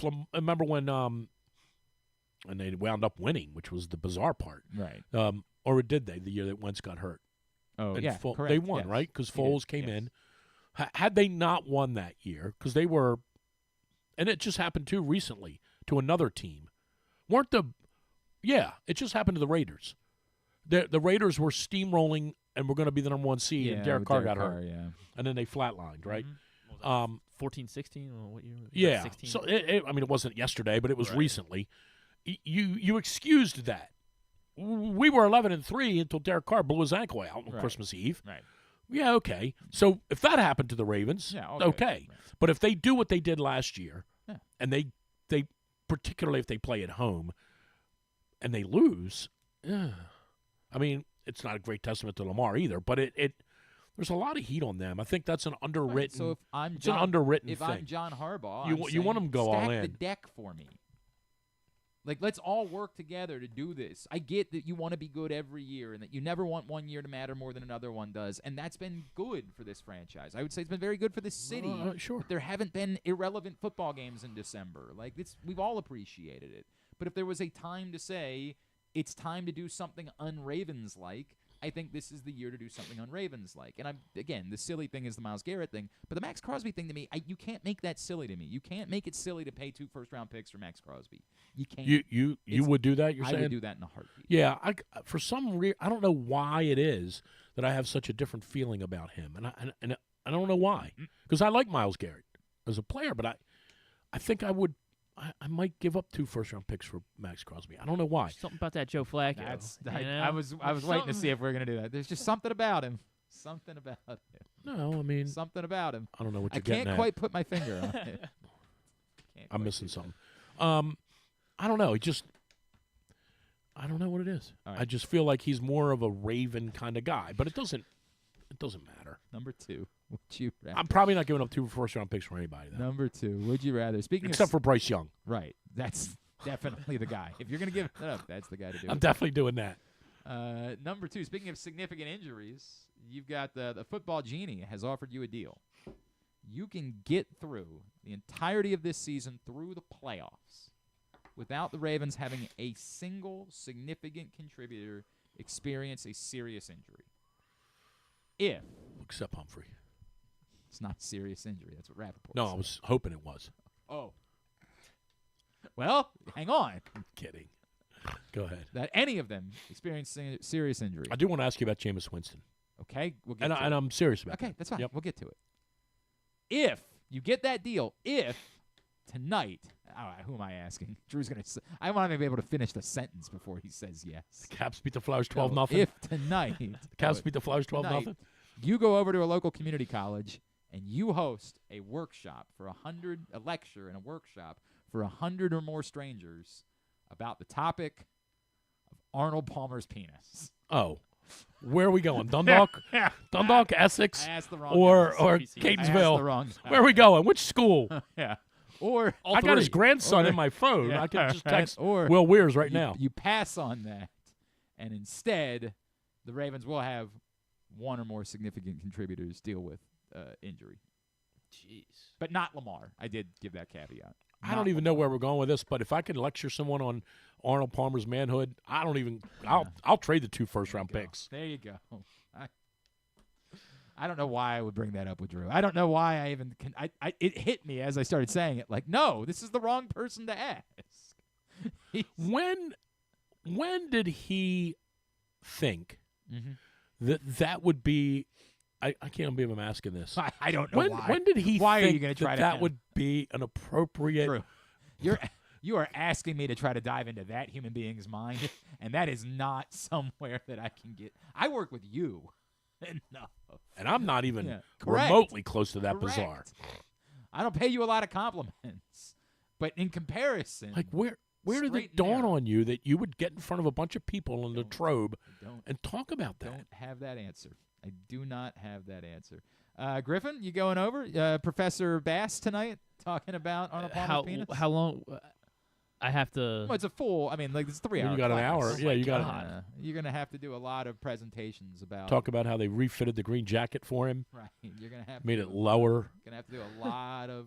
Yeah, the prep. I guess we The didn't really Arnold think about Palmer that. head cover has a new. Like the lecture itself is one thing, but you got to prep all Well, day. you got to show him That's the gonna Arnold be Palmer head cover. The head cover. Yep. There Right you go. from his golf bag. Got to do that. Said this thing had multiple uses. You remember the Red Hot Chili Peppers? Remember that picture that they took? Oh yeah. Yeah. Well, it was good for him because he no couldn't Ravens sing. get hurt. Yeah. You're doing it. I mean, You're going over there tonight. for the good of the club. Yeah, right. I think. Where are you going to start? Take me through the lead-in to your lecture. Or about Arnold Palmer's penis. or the Ravens could just happen to stay healthy, right? Or you're guaranteeing someone's season ends. On the other scenario, you don't do it. Someone is dealing with a Well, serious my injury. lead-in would be one of the worst human traits. Okay, so let's say like Keaton Mitchell, gets a setback, and we just don't have Keaton Mitchell all year. No, here's the deal. You don't get to pick who it is, though. One of the But worst. that could be what happens. One of the worst human traits is penis envy. And so let's talk about the king. That's why they call him the king. I mean, I'm doing all of Donald's stuff for him at this point, right? You got to do 3 hours. But I mean, I'm writing his stuff for him. 3 hours. But you can hear him, right? That's why they call him the king. 100%. That's why He they was the call him king. That's why they call him the king. I've heard that. So Drew sees this as an opportunity. Yeah, right. Drew actually is I want to considering talk golf. a new calling. Yeah, right. No. There's no golf involved. Oh, okay. You don't get to talk about him, the golfer. It's just about his manhood. Well, I don't That's know if it. we could Probably do a 3 brief hours segment. of that. Yeah. You're going to have to. And we get how many guys get injured? Nobody. In that scenario. I'll take the injuries. You're going to deal. I don't care who Drew gets hurt. Forrester's not going to talk about Arnold. I don't care who gets hurt. As long as it's not Lamar. That's what I said. In the other scenario, it's not Lamar. It's a significant contributor, but not Lamar. And number 3, would you rather see in the future the AFC Championship game is in Baltimore against the Chiefs, or the AFC Championship game is the Ravens in Pittsburgh against the Steelers? In what universe is Pittsburgh getting in? Well, I'll go to you have Pittsburgh. to consider that. I will go to universe. Pittsburgh. You got to consider that universe. What does that mean? Well, I've been up there and had some sad times. Yeah. The amount of derp that's involved with the trip to Pittsburgh is. Yeah. It hasn't always, although we did have one win up there. Yeah. What's T.J. Hushmanzada doing? Oh, yeah. Darren Stone. Darren Stone doing? Hey, man, we got this locked up. As long as on this kickoff, Yeah. we don't have anyone out of bounds. Ghosts of Pittsburgh Pass, baby. Wasn't there with wasn't you that where he had the cramps? Oh, that was Carolina. Yeah, it was Carolina. He got cramps in the press box in Carolina. Oh, Remember God, he was laying on the ground? Was screaming. And I was way too hungover to deal with it. Yeah, that was Who got Carolina. Our former, the former boss he got a cramp in his hamstring. Yeah. In the press box? In the press box. On the ground. Screaming. Need a medic. Yes. Was he in worse shape than Mike Evans? Or like? I don't know. Mike Evans. Yeah. Mike Evans was a warrior compared to that. He was writhing in pain on the ground. Oh. I don't want to play Kansas City. I'm not afraid of Kansas City, but I'll go up there to Pittsburgh and clobber those fools like we're going to in a couple of weeks. They're hosting the AFC Championship game, though. They're probably something not. We're going up there. Mike Tomlin's not beating us. Fools. I'll take Pittsburgh. So I'll go to Pittsburgh. We both go 14-3 and we split with Pittsburgh. Like that would be a potential scenario that could lead to that. That'd be pretty wild. It's possible. Jeez. I mean, I guess it means the We're gonna Steelers. So it light means the them Steelers are rolling, but It does mean the Steelers are rolling. I'd rather play them.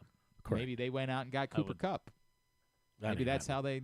Is he playing in that game though? We know Yeah, that. That's a fair point. That is a fair point. He's hurt. He's hurt by that point, so he's out. Yeah, I'm going to Pittsburgh. Get me your responses at Glenn Clark Radio on Twitter, Facebook.com/Glenn Clark Radio. Someone is winning a $30 gift card at 2 Glory Days Grill just for participating in Would You Rather. Hey, how's Aaron Rodgers doing? They could just. He's They could banged just. Who tweeted it the other night? They're like, if Just the give Jets him could one just more- get one more Aaron Rodgers friend. Just one more. I'm certain that will be the difference. Just one more friend of Aaron Rodgers, and everything will be good. Maybe Garrett Wilson's available now. Everybody's talking about him dealing Mike Williams. That was dreadful the other night. It was bad. Pittsburgh's terrible. Their offense is terrible. Well, they can throw the moon ball and just hope.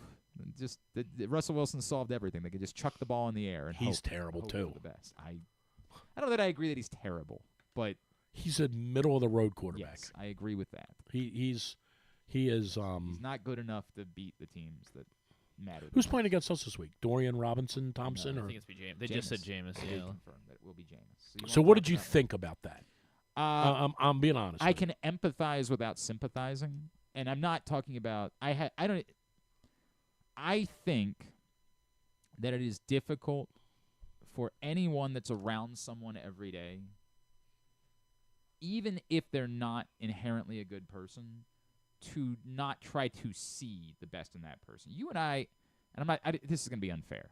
I am in no world comparing our former employer to Deshaun Watson, because we know that Deshaun Watson did some truly awful things. There's some things that I would say about our former employer, but I don't think he's done that. But we also knew that he wasn't a great guy.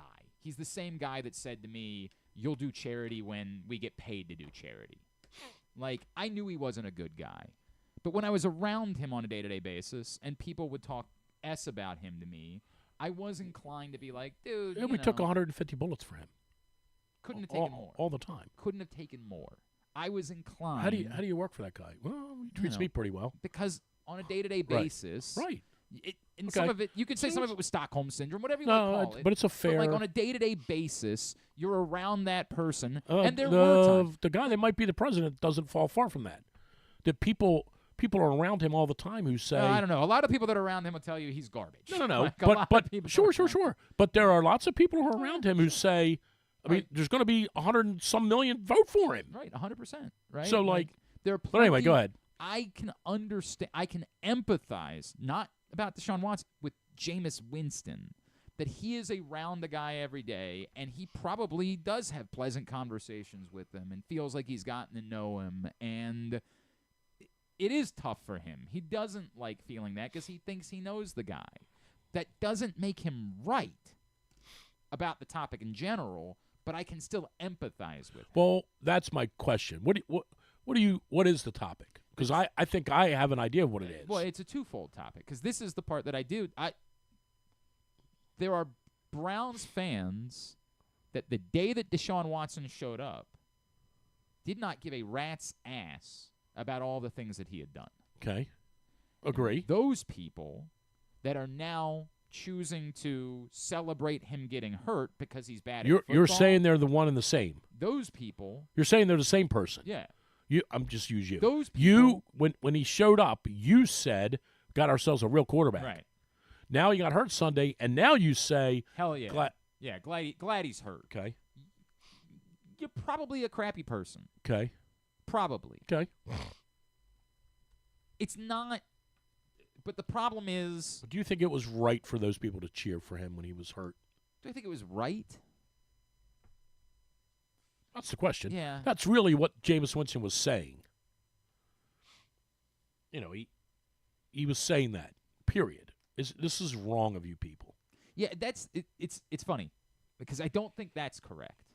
But I don't know that I would say that it's right for it either, right? Like, I think there is some nebulous gray area here where is it the right thing to do? No. Do I think Kyle Bowler got hurt here once and people cheered? And that, undisputably, was embarrassing. This is complicated because Deshaun Watson's a garbage human being and probably shouldn't have gotten the opportunity that he got. Now, I get it. This is America, and if somebody's willing to give you a chance, then that's the way that it works. And there were undoubtedly people in Cleveland that were not happy that Deshaun Watson was ever the quarterback of their football team. Do you believe that so when you say he was a garbage human being, because I don't like that, and I kind of bristle at that, but I totally understand. Yeah, there are things. I'm not that, stupid. To me, I'm like, there's a line. But let me ask you a question. You believe every single one of those women who came forward, every single one of them had a legitimate civil complaint against him? Is there any chance at all that you're asking two different questions? Do I believe them? I'm inclined to. Is there a chance? Sure, there's a chance, but I don't really know that it matters what the number is. Okay, and it might not. Right? Like, it wouldn't matter if it were 3 or 13. Yep. To you, not at all. Okay. in the same way. And I don't know that I disagree with that either. Like there are things I don't think anybody asked. I'm not a fan of the former president, right? But it's not because of his politics. I don't care about somebody's politics. It's because anybody that signs up that thinks it's okay to trot Antonio Brown out there as anybody that does that. That was so weird. It's not just that it's weird, it's shameful. Right. It's a stain on America. And you can say that it's a stain on America similarly the way that we've treated other former presidents that we know have done bad things. I don't disagree. Right. This is the one that I'm focusing on because it happened most recently. And it's not, again, this is not red versus blue. I don't care about Scott Baio going out and supporting the president or the former president. God bless him. I don't care that Lizzo. Freudian slip. Yeah, right. I don't care that Lizzo goes out and supports the current vice president. I don't care about any of that. Right. But letting Antonio Brown go out and speak on your behalf should be the type of thing that would make people say, right, that's who you are. Right. You're someone who's okay with someone who has literally admitted to sexual assault in a text message that we all saw. Right. Being the person that supports here's what I would say about Winston.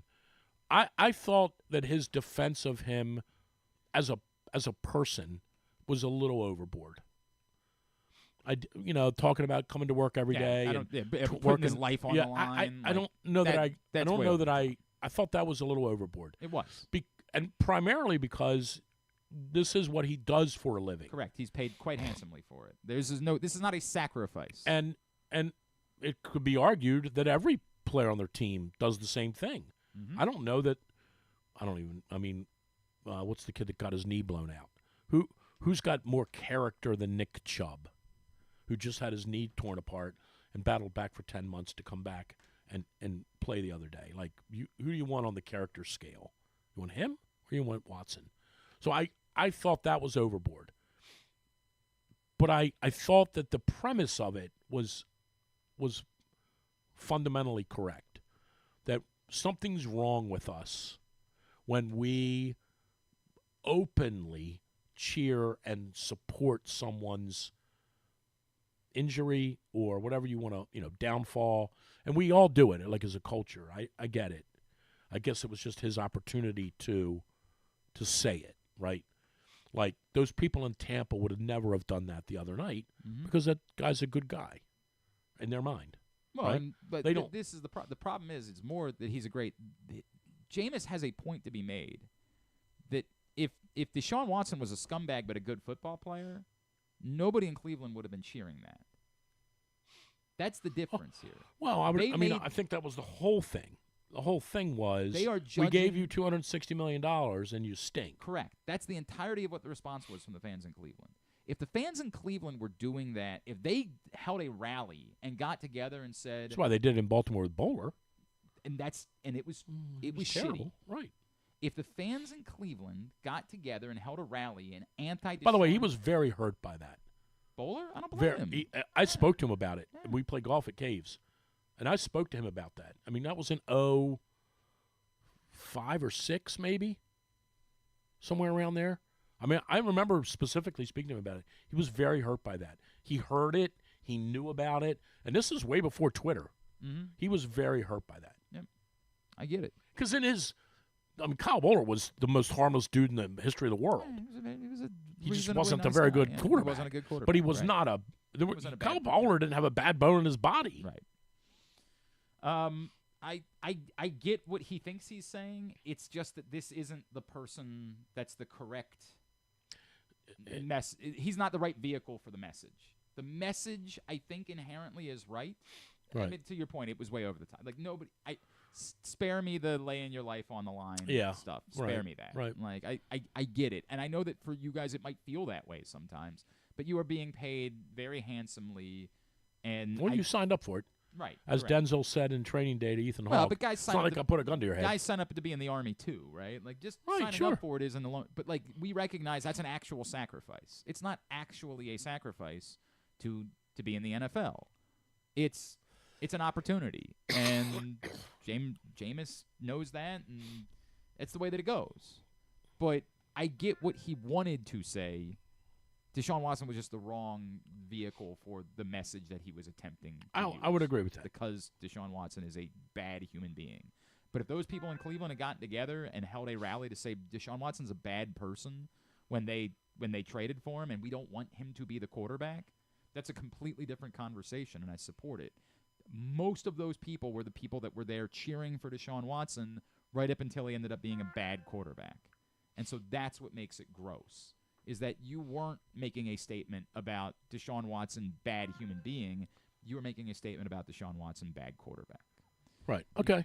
You got anything else? Because we got guests we got to get to here. You got anything else? Well, I'm here till noon. Well, you can be here, but they said specifically don't want to talk to the other guy. But I'm still getting paid till 12, right? Always. Okay. Always. True. Yeah, I mean, I'm not losing 20 minutes of right. No. whatever, 400. Yeah. 2 hours, 400, 200. Oh, did we not talk to you about that either? Well, you still get paid. I'll never forget Paul. Sure. Paul brought me in. He goes, "Can I talk to you for a minute?" Yeah. I was like, "Oh boy." He goes, "Did you tell Brent Harris? Did you tell Bruce Cunningham that Brent Harris makes $1,000 a week?" Yeah. You have no idea what I've just gone through. That Bruce's agent calling me. Well, Bruce's agent. Imagine being Bruce's agent. I held up the envelope. Yeah. Like I could see through it. Right. And I said to Terry, Can you believe that? You believe Brent Harris gets $1,000 for replacing Haney this week? And Bruce's face, all the blood rushed out of it. Yep. Like it went gray. Oh, yeah. How much? So $1,000. So they only give Haney $700. Drew'sMorningDish.com is the website. Those were the days, baby. At It's a Hooded 4-Iron on Twitter is how you follow him. Appreciate you, pal. All right, yep. We'll see you guys right after Thanksgiving. If then. We come back in. Navy's got a huge game against Notre Dame on Saturday. Really, really big game. And Dashaun Peele had a really big game last week against Charlotte. He had 2 pick sixes. He'll join us next. It's Glenn Clark Radio. The ultimate fan experience awaits you at Sports and Social Maryland. See how we're raising the sports bar with our massive 100-foot media wall featuring 40 HD TVs and a 47-foot big screen. Bet on your favorite teams and this year's biggest events at the FanDuel Sportsbook while enjoying your favorite beers and cocktails, plus our delicious takes on bar food classics. Visit Sports and Social at Live Casino and Hotel Maryland at Arundel Mills. Must be 21. Gambling problem? Call 1-800-GAMBLER. Driving in Maryland? Did you know an Easy Pass from DriveEasyMD.com can save you time and money? Of course you did, because you are a thrifty driver. An antenna reads your Easy Pass transponder and automatically deducts the toll from your Easy Pass account. Learn more at DriveEasyMD.com. PressBox's Project Game Day is the place to be after every game this season. Join Glenn Clark, Rita Hubbard, Super Bowl 35 champion Femi Ayanbadejo, and our cast of regulars as they break down what happened, why it mattered, and what it means moving forward. You can watch the show at PressBoxOnline.com/GameDay or PressBox's Facebook and YouTube pages. Project Game Day is brought to you by the Green Turtle Sportsbook in Towson and Canton, Easy Pass, and HelpMyGamblingProblem.org. So join us for Project Game Day after every game day this football season at PressBoxOnline.com/GameDay. Treat yourself and taste the Baltimore tradition that is the legendary Costas Inn. Hey, it's Stan the Fan Charles. For over 50 years, the Costas Inn has been a Baltimore original, dishing out their legendary fat, delicious, award-winning crab cakes and steamed crabs. It's crab season, so sit back and crack some crabs while watching the Birds pursue another divisional title on Costas' 15 TVs. On Monday night, the Costas Inn offers their half-pound jumbo lump crab cake with 2 sides for under $30. So head on down to the Costas Inn today at 4100 North Point Boulevard or visit them at CostasInn.com. The votes were all counted, and the results are official. Royal Farms was named #1 for food in the USA Today 10 Best poll, receiving more votes than any other convenience store chain in America.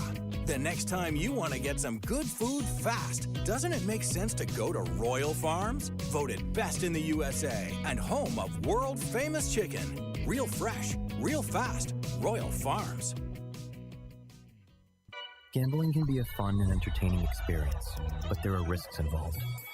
If you're planning on betting on the game at the casino or on your phone or computer, know your limit, stay within it.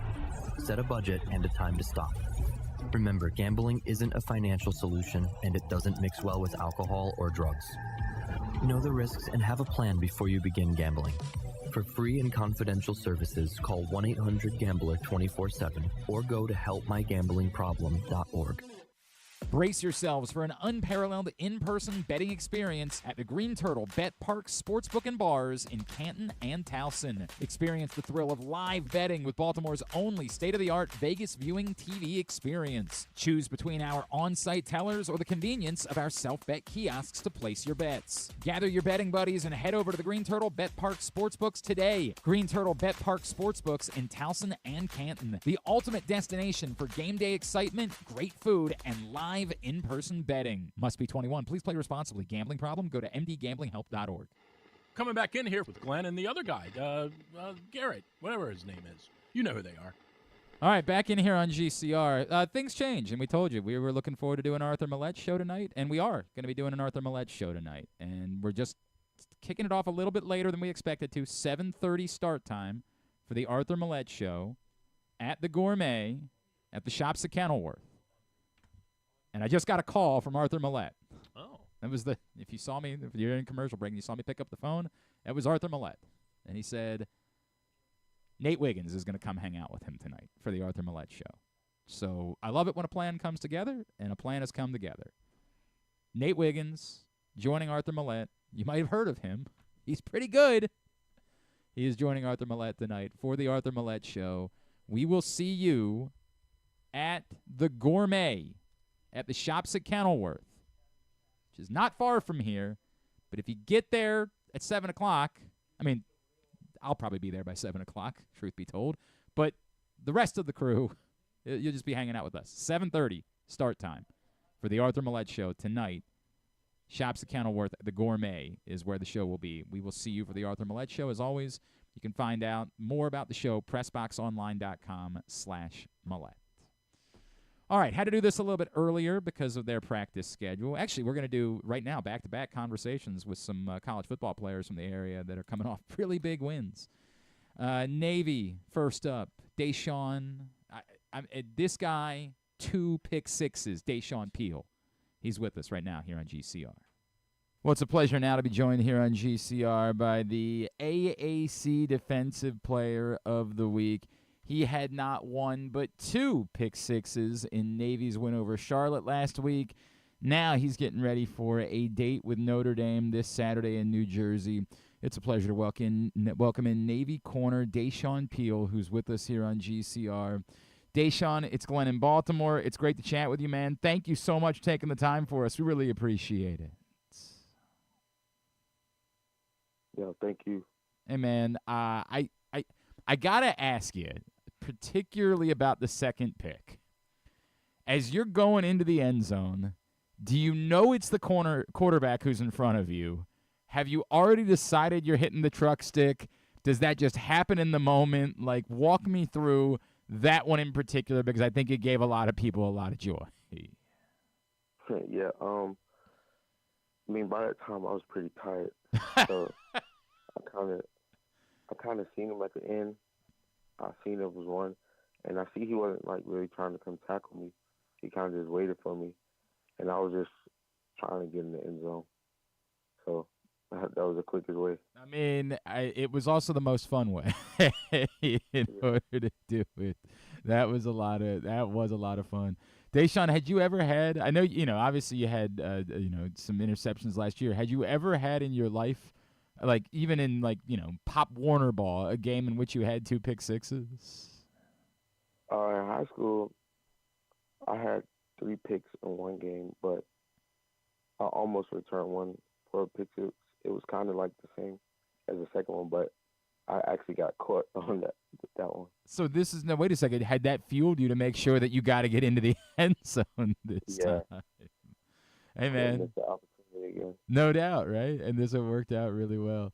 Dashaun, obviously it's a special game and you do something that unique, but it's more about the special nature of what you guys have been doing all season long. Could you just kind of walk me through what this year has been like for you, for this team, and particularly given the success that you found late last year and the team found, did you have a feeling that this type of year was coming for you and for your entire group? Yes, I feel like the past few years I've just been building blocks for our team. We kind of we had to kind of restart our program with the new head coach. And I just knew it was a matter of time before we all clicked as one to become what we are today, what we are right now. And that's where you're at. Is there anything in particular that caused that?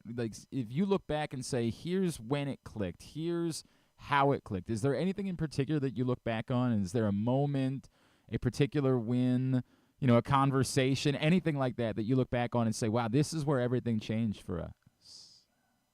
Well, I would say honestly, this past spring ball, when we go against our offense, usually, or past years, defense will always dominate the offense. But I noticed this past spring, they gave us a real challenge, and I think most people on the defense could say they kind of shocked us really for them to be going as hard as they did versus us. We kind of foreshadowed what they would end up doing during the season, and it's definitely what they're doing now. So I feel during the spring, just going against the offense, our competition level, it increased tremendously. And that was, obviously foreshadowing of what that group was going to do this year under their new coordinator, and that's been really impressive, clearly. Did you know particularly that, Blake, again, we talk about how you came on late last season, but seeing what Blake did that give you a sense of, okay, this kid is a little bit different. We might have something here. Yeah, I feel the whole team knew that Blake could be something special. He had a lot of potential. I think he just didn't have much experience as he did. But I feel last year gave him as much experience as he needed going into this year, and he had a great spring, a great fall camp, and I just seen him work hard, and it's paying off for him right now, really. No doubt about it. On the other side of the ball, obviously, you guys defensively, you as you point out, this has been a standard for some time, really since Coach New arrived. What you guys have been doing defensively.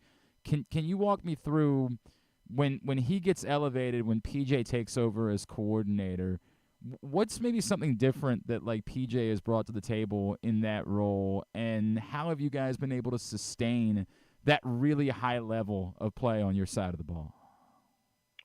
I wouldn't say there was a major difference, but I would say Coach Volker, he's a little bit more, I would say intense. I don't know how to exactly explain it, but I would say he's a little more intense with it. I think Coach Newberry was more of helping us understand the defense and our fundamentals, and it was pretty much the same with Coach Booker, but he just knowing that he had a big role, changing from a linebacker coach to a defensive coordinator. I think he took it. And embraced it, and he just we kind of just feed off of him really with his intensity, and I would say he definitely learned some of that from Coach Newberry. No doubt. But he just brings another level of intensity that ignites the defense. And look at all the success that you're finding, man. It's cool to see. Dashaun Peele with us here on GCR. Navy getting ready for Notre Dame on Saturday. Dashaun, I know that the conversation around the team this year has been don't choke on the sugar. Is it pleasant that everybody's starting to notice? Do you appreciate the fact that you guys aren't being overlooked the same way, that you do have a little number next to your name, or are you the type that kind of likes when nobody notices and you can kind of play the underdog role? Well, we've always played the underdog role, since I've been here. I would say it definitely feels good to be noticed as a top team right now. But for us, for other teams, I don't know how they react to stuff like that. But I know for us, we don't get complacent off of it. I feel like it fuels us more to want to be better and do better each week. So I think it also kind of puts a target on us where we can't get complacent because we know like we could put ourselves at risk for losing a game. Sure. Stuff like that. So I think it just adds like fuel to our fire. Really, we kind of just come back to practice every week, whether it's like a big win, a regular win. We treat it all the same. We just go 1-0 and focus on the next game coming up. That said, the next game coming up is a little bit different, right? Like this one, and I know that you guys play big games, right? Like you guys play one of the most important games in all of college football every season. But what does this one mean to you? And knowing the opportunities that are in front of you guys, and I know that you guys probably aren't allowing yourselves to go too far down that road, but what does it mean to be in a game like this on Saturday with the eyes of all of college football watching, and what will it take for you guys to be able to keep this train rolling and beat a really good Notre Dame team? I would say it would just take us playing like our style of football. Like I said, just going 1-0 each play. We have to have like not perfect, but we have to be close to perfect if we want a chance to win this game, knowing how big of a team Notre Dame is. But like I said, we kind of just come back to practice. We watch film. We focus on what we can control, and then we just have to play together as one on like all phases. And I like, getting the sense, knowing you guys the way that I, have gotten to know the players. I don't think anybody's going to be fazed by it, right? Like nobody's going to walk in and look around and be like, oh no, this is what you guys do. You guys are ready for these moments. Yeah. Being that we play them every year. So yep. I don't think that really like has an effect on us. At the end of the day, it's just about us and what we want to do and how far we want to go. And it's really just on us and what we want to achieve. I completely get it, man. Dashaun, if I could, just because we haven't had the opportunity to catch up with you, I always like finding out everybody's paths to coming to Navy. And you were someone that had, like, I know some guys end up at Navy because that was their opportunity to play FBS level football, but that wasn't the case for you. Like, you had a lot of chances to go to a lot of different places and play high level ball. Why was it Navy for you? Like, what was the thought process? Why was Annapolis the right place for you to be? I would say I wanted to challenge myself, something different. I didn't want to be like everyone else, just trying to go to these big schools, just looking to play. Because I know at the end of the day, I wouldn't always have football with me. So I thought of that. And I thought, like, Navy, like, I would have a job once I ended up finishing football, or if I ended up going to the NFL, like, I still would have something to do outside of football. And I just didn't want to, like, level myself out with strictly just football. And I also wanted to just challenge myself. And I wanted a great diploma. And I think coming here kind of, like, checked all those boxes. So that was pretty much the reason. I mean, look, man, it's an incredible service, and it's an incredible statement for you to make. Were you prepared for all of the I mean, like, I figure at this point in your career, it's probably you're used to it. But were you prepared for all of the discipline that it would take in order to be able to do this? I would say yes. I've always been like very disciplined, like coming from my parents back home, and I think this has made me like become like a better man today. So I don't look at it as like it was a bad thing.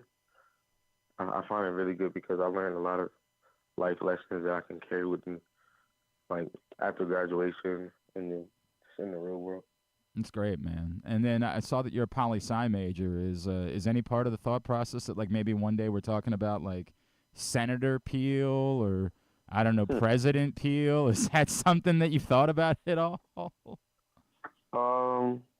Honestly, I have not.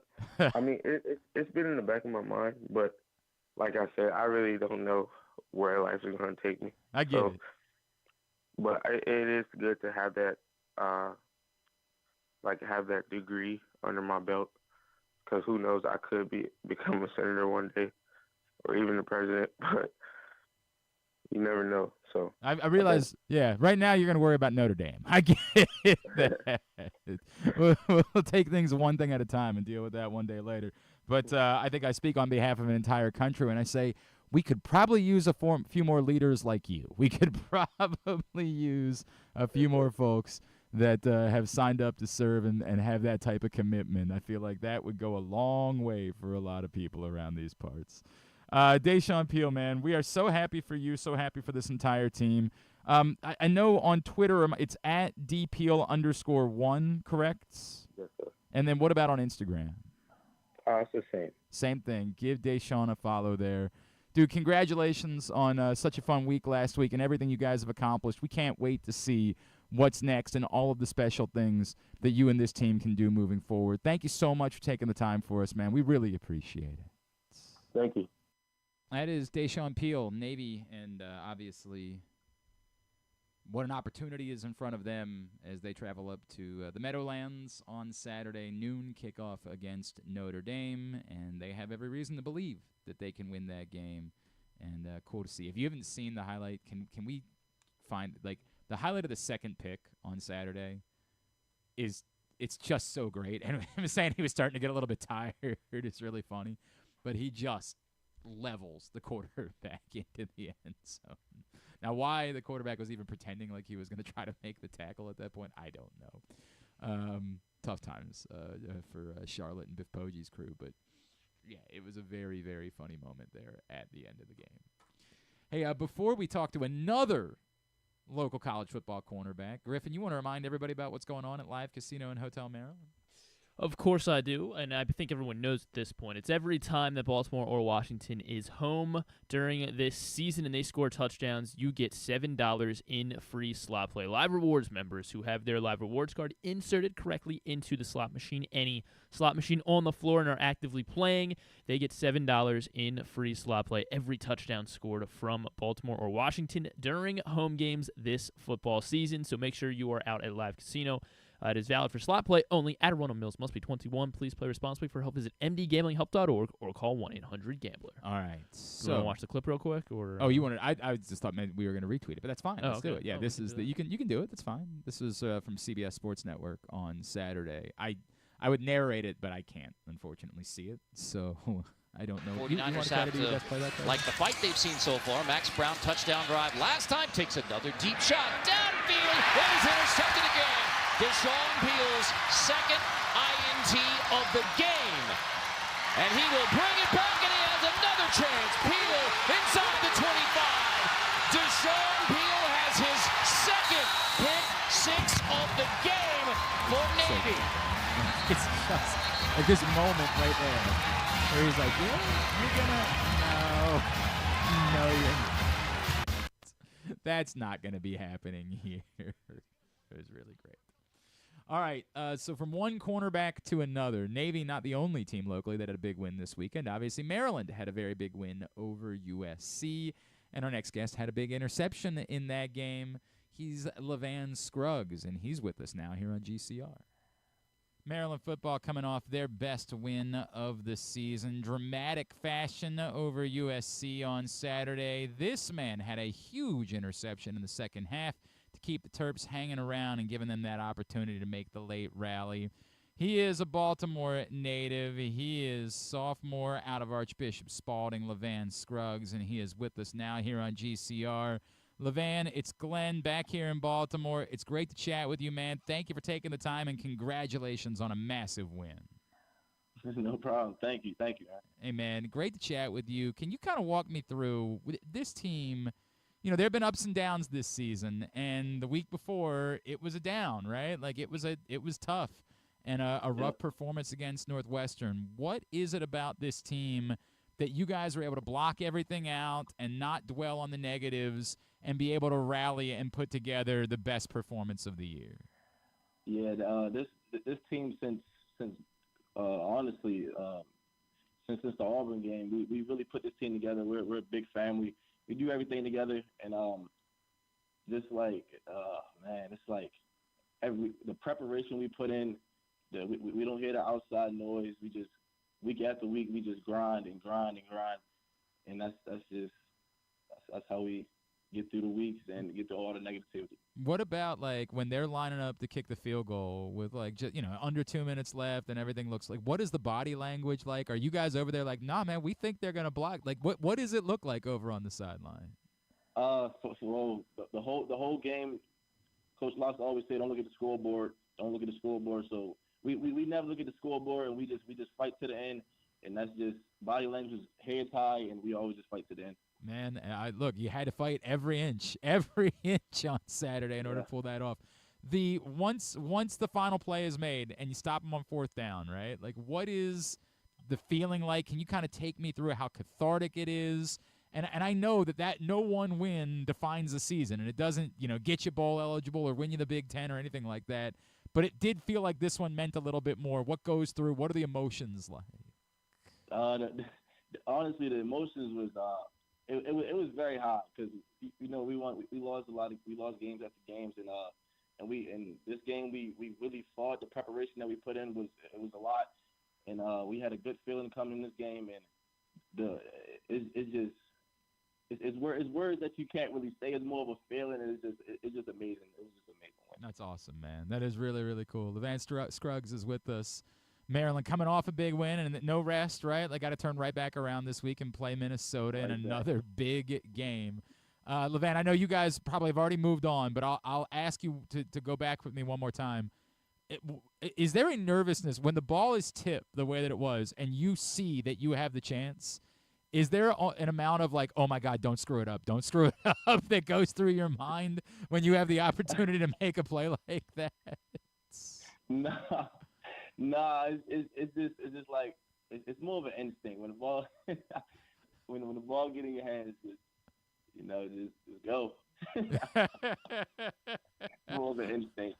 I think this is what makes you and I. This is why you're playing major college football, and I didn't quite make the cut because I would be the guy. That's all I'd be able to be thinking about as the ball's coming in my direction. Like, oh God, it's right there, dude. Don't screw it up. Don't screw it up. And all of a sudden, I look around and be like, the ball's on the ground. Oh no, I did it. I did the thing. But what is that like as a DB? And I know it wasn't your first; you had one last year. But like, how good does that feel for every play that you make, for everything that you do to contribute? There's nothing that you do as big as getting the ball. How special, how unique is that feeling?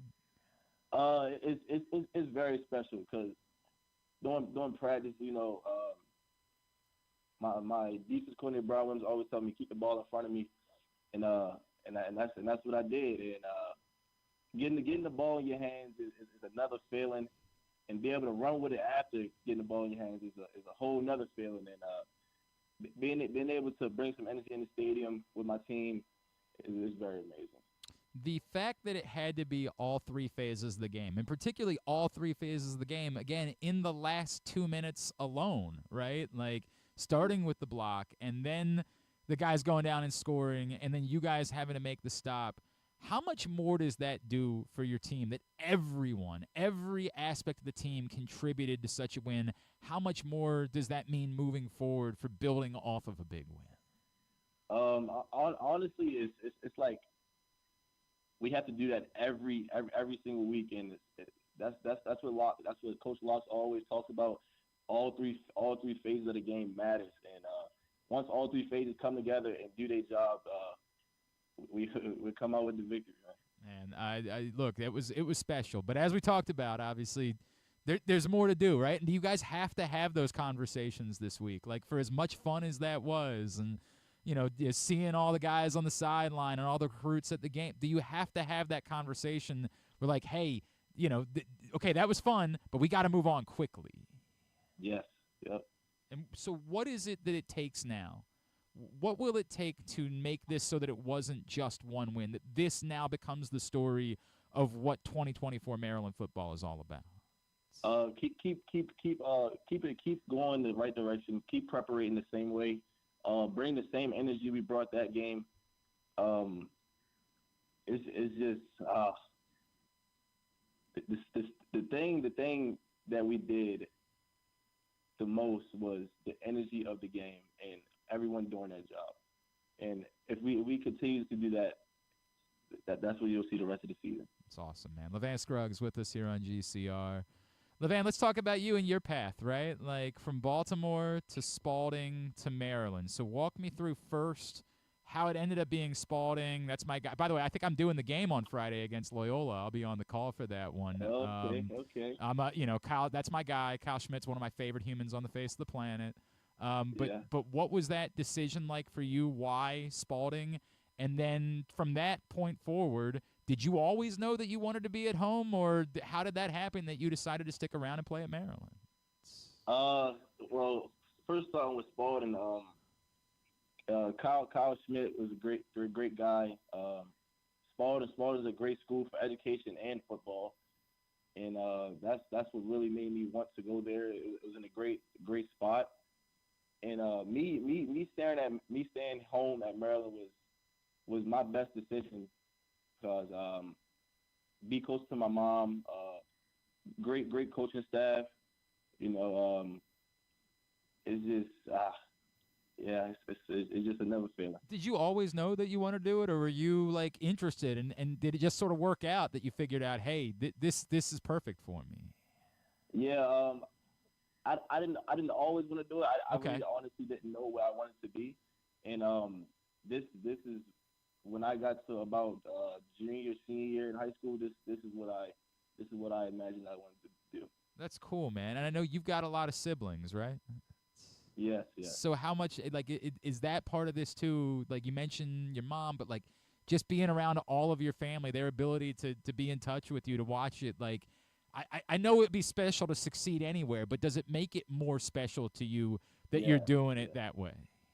Yes, it makes it way more special for them to be able to come to the games and see me play, and me being able to turn around and see them happy, and that's just the best feeling, to see them happy. Man, that's so cool, dude. Like that's goosebumps type of stuff, right? Now this Spalding to Maryland pipeline, like at some point we might have to change Cavaliers to just Terrapins.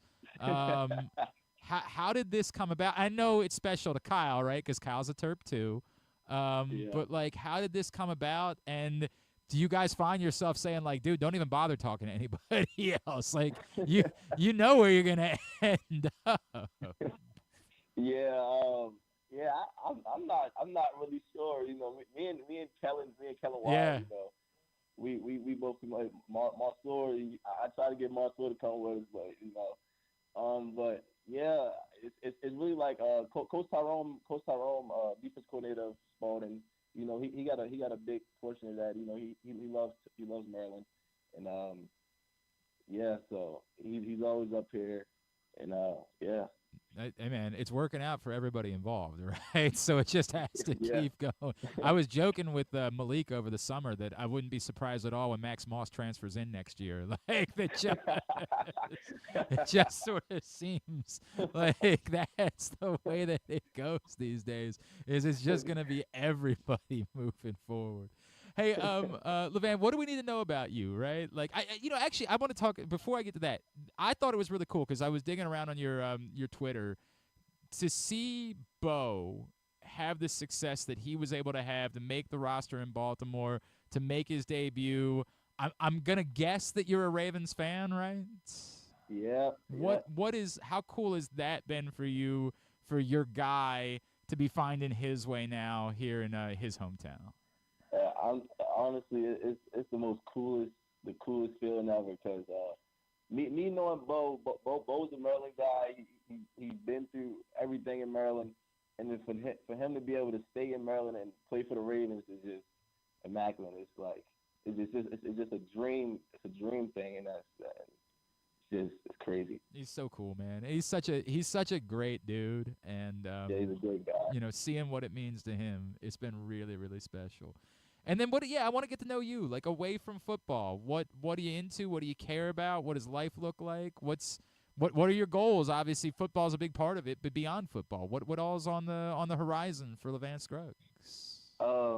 Me personally, I'm a big I like a little bit of photography, but I like architecture. I want to build things. Wow. So that's what I want to do. Where did that interest come from? Honestly, it started when I was younger. It was something when I was younger. I just always I like to build things when I was younger, and when I got older, it just came more of a thing. I started finding buildings like modern stuff.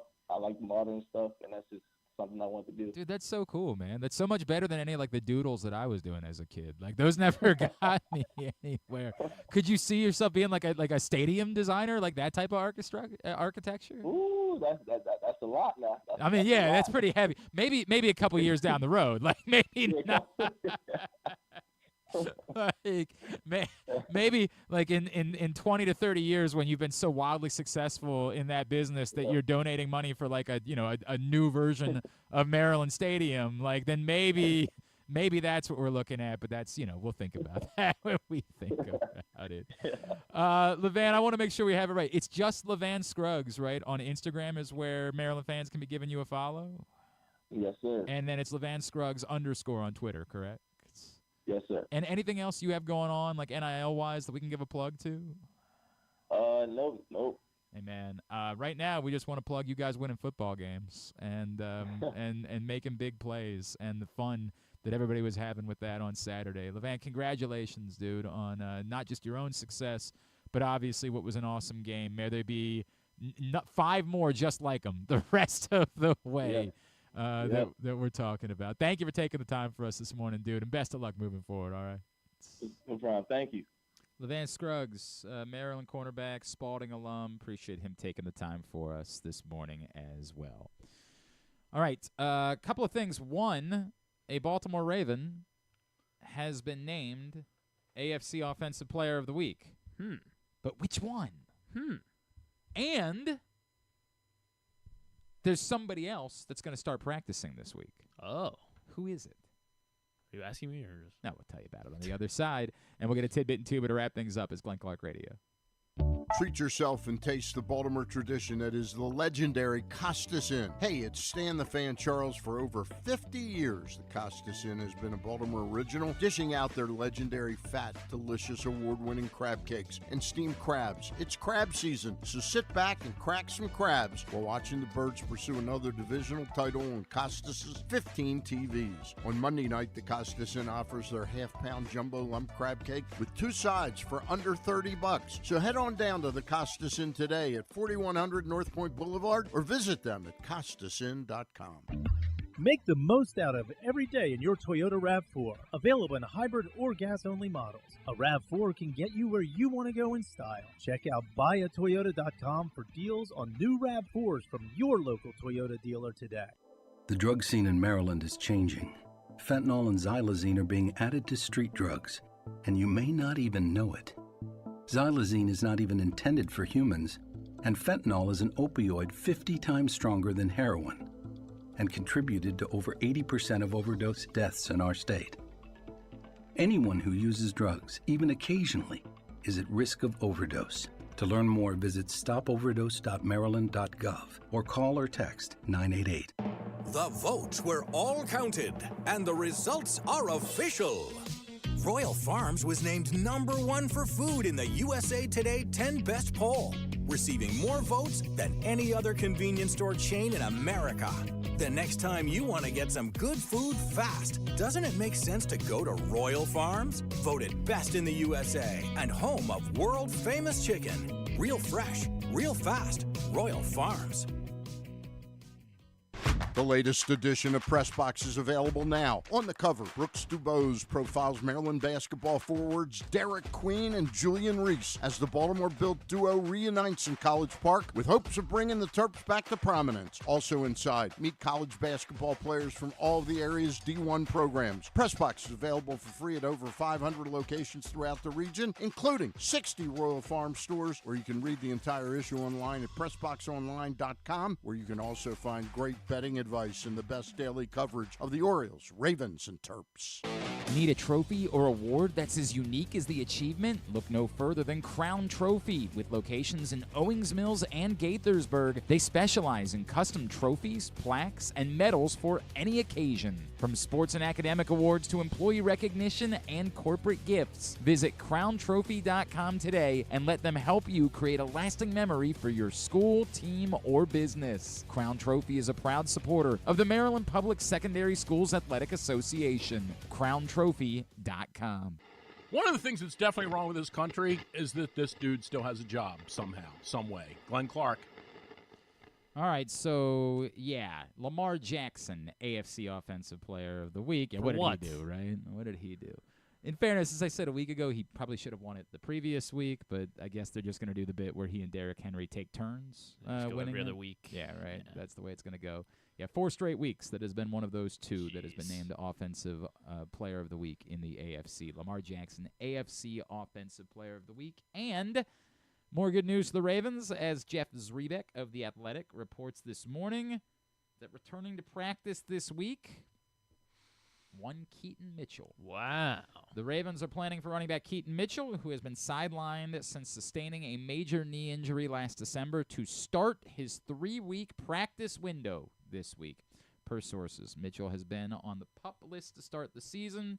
He adds to it, Mitchell will need a multi-week ramp-up period and will take some time to return to game action. But after sustaining a multi-ligament knee injury, he's made strong progress in his rehab, and he's ready for the next step. So much like our friend Arthur Millette, who, again, Gourmet tonight, 7:30. He and Nate Wiggins, 7:30 kickoff time over here at the Shops at Kenilworth. The Gourmet, much like Arthur Millette, just because he's returning to practice doesn't mean he's returning to the field. But 3 weeks of practice, at some point in there, it's possible he could return early. But given the severity of the injury, it would seem like the back end of that 3-week window is a bit more realistic of a time period for Keaton Mitchell. How does that look? I don't know. It seems like there's no way it can be a bad thing. It's the thing we talk about. Like, imagine thinking that adding a good football player could be a bad thing. But, yeah, Keaton Mitchell into the mix for the Baltimore Ravens. And I during Would You Rather Wednesday, I suggested that you tell me what the open would be for your speech tonight about Arnold Palmer's penis. Well, John Proctor had some ideas. Oh, okay. We got some responses for Would You Rather Wednesday. John Proctor said, quote, "So you can see here the slope on Palmer's approach goes through a well-maintained rough area." Not bad, John. Not bad. Not bad. Not bad at all. That's good. And then our buddy Mark said, titled it, quote, "The Science of Your Swing, a lesson of anatomy and physics on your game," unquote. That's the title of his lecture about Arnold Palmer's penis. Which, again, in a normal world, it would be weird for me to be talking about that topic on this show. But we don't live in one of those worlds. No. We live in a bass-ackwards world where that is... Makes a lot of sense. That's part of the cultural zeitgeist. It would make less sense if we weren't talking about it. That's a great point, right? Like, it would be a dereliction of duty, frankly, if we weren't talking about what the people were talking about. Drew wanted to come here and talk about baseball. Baseball. When he could have just started with Arnold Palmer's penis. Like, he could have just began there. He was like... He had to wait until you prompted him. Right. Which is stunning, truth be told. I didn't think he was going to have anything else. All right, very good. Let's get a tidbit. What you got? Tidbit, I guess I should tell everybody, it's brought to you by the Fan Variety Hour. Every Monday, Stan, Ross, and Luke talking baseball with you. Facebook.com/PressBoxSports. And if you miss it live, YouTube.com/PressBoxOnline, PressBoxOnline.com/video. Even when the World Series ends, Stan, Ross, and Luke will still be with you talking baseball every Monday, going through awards season, and then after that into the off season. They've got you covered. Ross Grimsley, Luke Jackson, Stan the Fan Charles, Mondays, Facebook.com/PressBoxSports. The great Fernando Valenzuela did pass away last night. Did have a stint with the Orioles, in fact.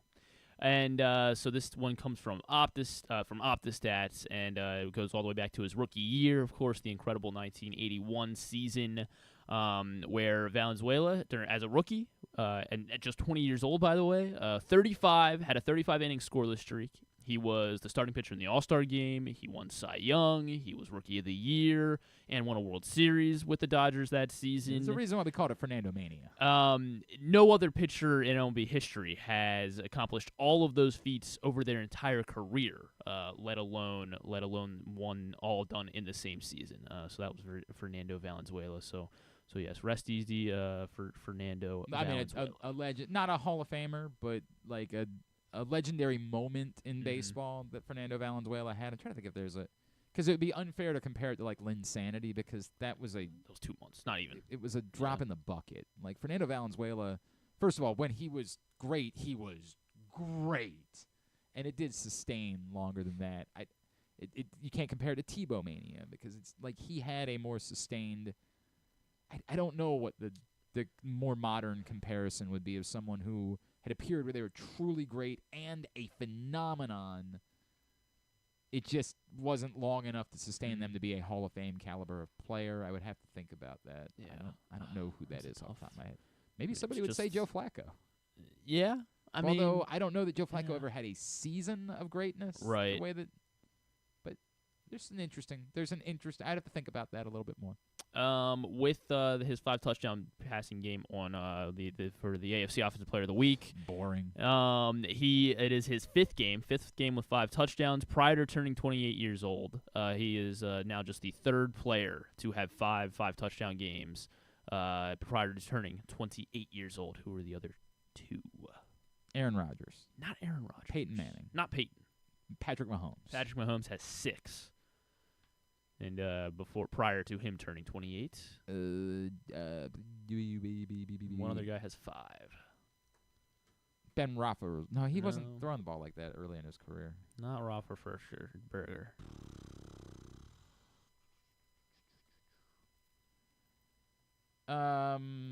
Phil Rivers. Not Phil. How about Matt Ryan? Not Matt Ryan. How about Drew Brees? He didn't play that well at the beginning of his career. Brady. You're a little too modern. Too modern. Jack Kemp. Not way too far back. Dan Marino. Dan Marino. Hey. There you go. Right in the sweet spot. Dan Marino, 5 Should always default games. to Dan Marino, honestly. Yes. We got time for it. Yeah. So the guy who caught a couple touchdowns on Monday night set the new record for Mark Andrews, receiving touchdowns. Yep. Yes. Broke Todd Heap's record. He did. So there you go. You got 1 and 2. Can you round out the top 10? Top 10. Okay. Receiving touchdowns in Ravens history. Derek Mason. Derek Mason is 4th. 1 behind number 3 on the list. Huh. I'm surprised he's not 3rd. All right. Kadri? Kadri is 6th.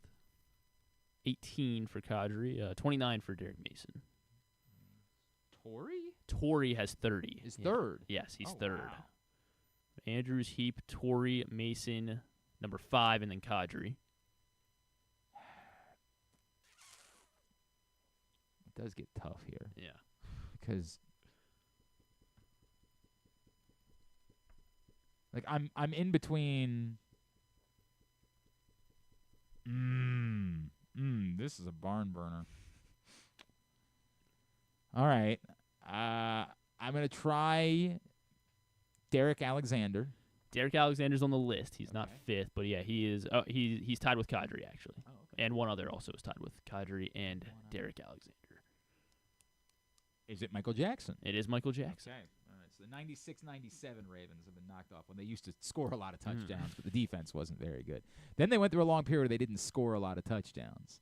So that's what I'm struggling with is like I don't, Mark Clayton was around for a little while, but I don't think it's Mark Clayton. It is not. He had 12. He's 14. 12. Okay. So I'm between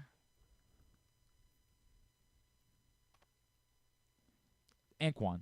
Not Anquan. He is 12th. 14 for Anquan. Son of a bitch. Pitta. Not Pitta. He is 1 behind Anquan. 13. How about? So you got Anquan, Dennis Pitta, Clayton all next to each other. How about wild card Hollywood Brown? Hollywood Brown is number 5. 5th. Wow. 21 touchdowns. Just scored a lot more touchdowns then. Yeah. So yeah, he's number 5. Kadri is 6. Derek Alexander. Missing 2. And Michael Jackson. Yeah, you're missing 9 and 10. 9 and 10. 16 touchdowns and 15 Steve touchdowns. Nope. Steve Smith is 11th. So you're gonna have the top 14 here. Jesus Christ. Wild card Ray Rice. No, not Ray Rice. Okay. Ray Rice had less than 7 receiving touchdowns. This is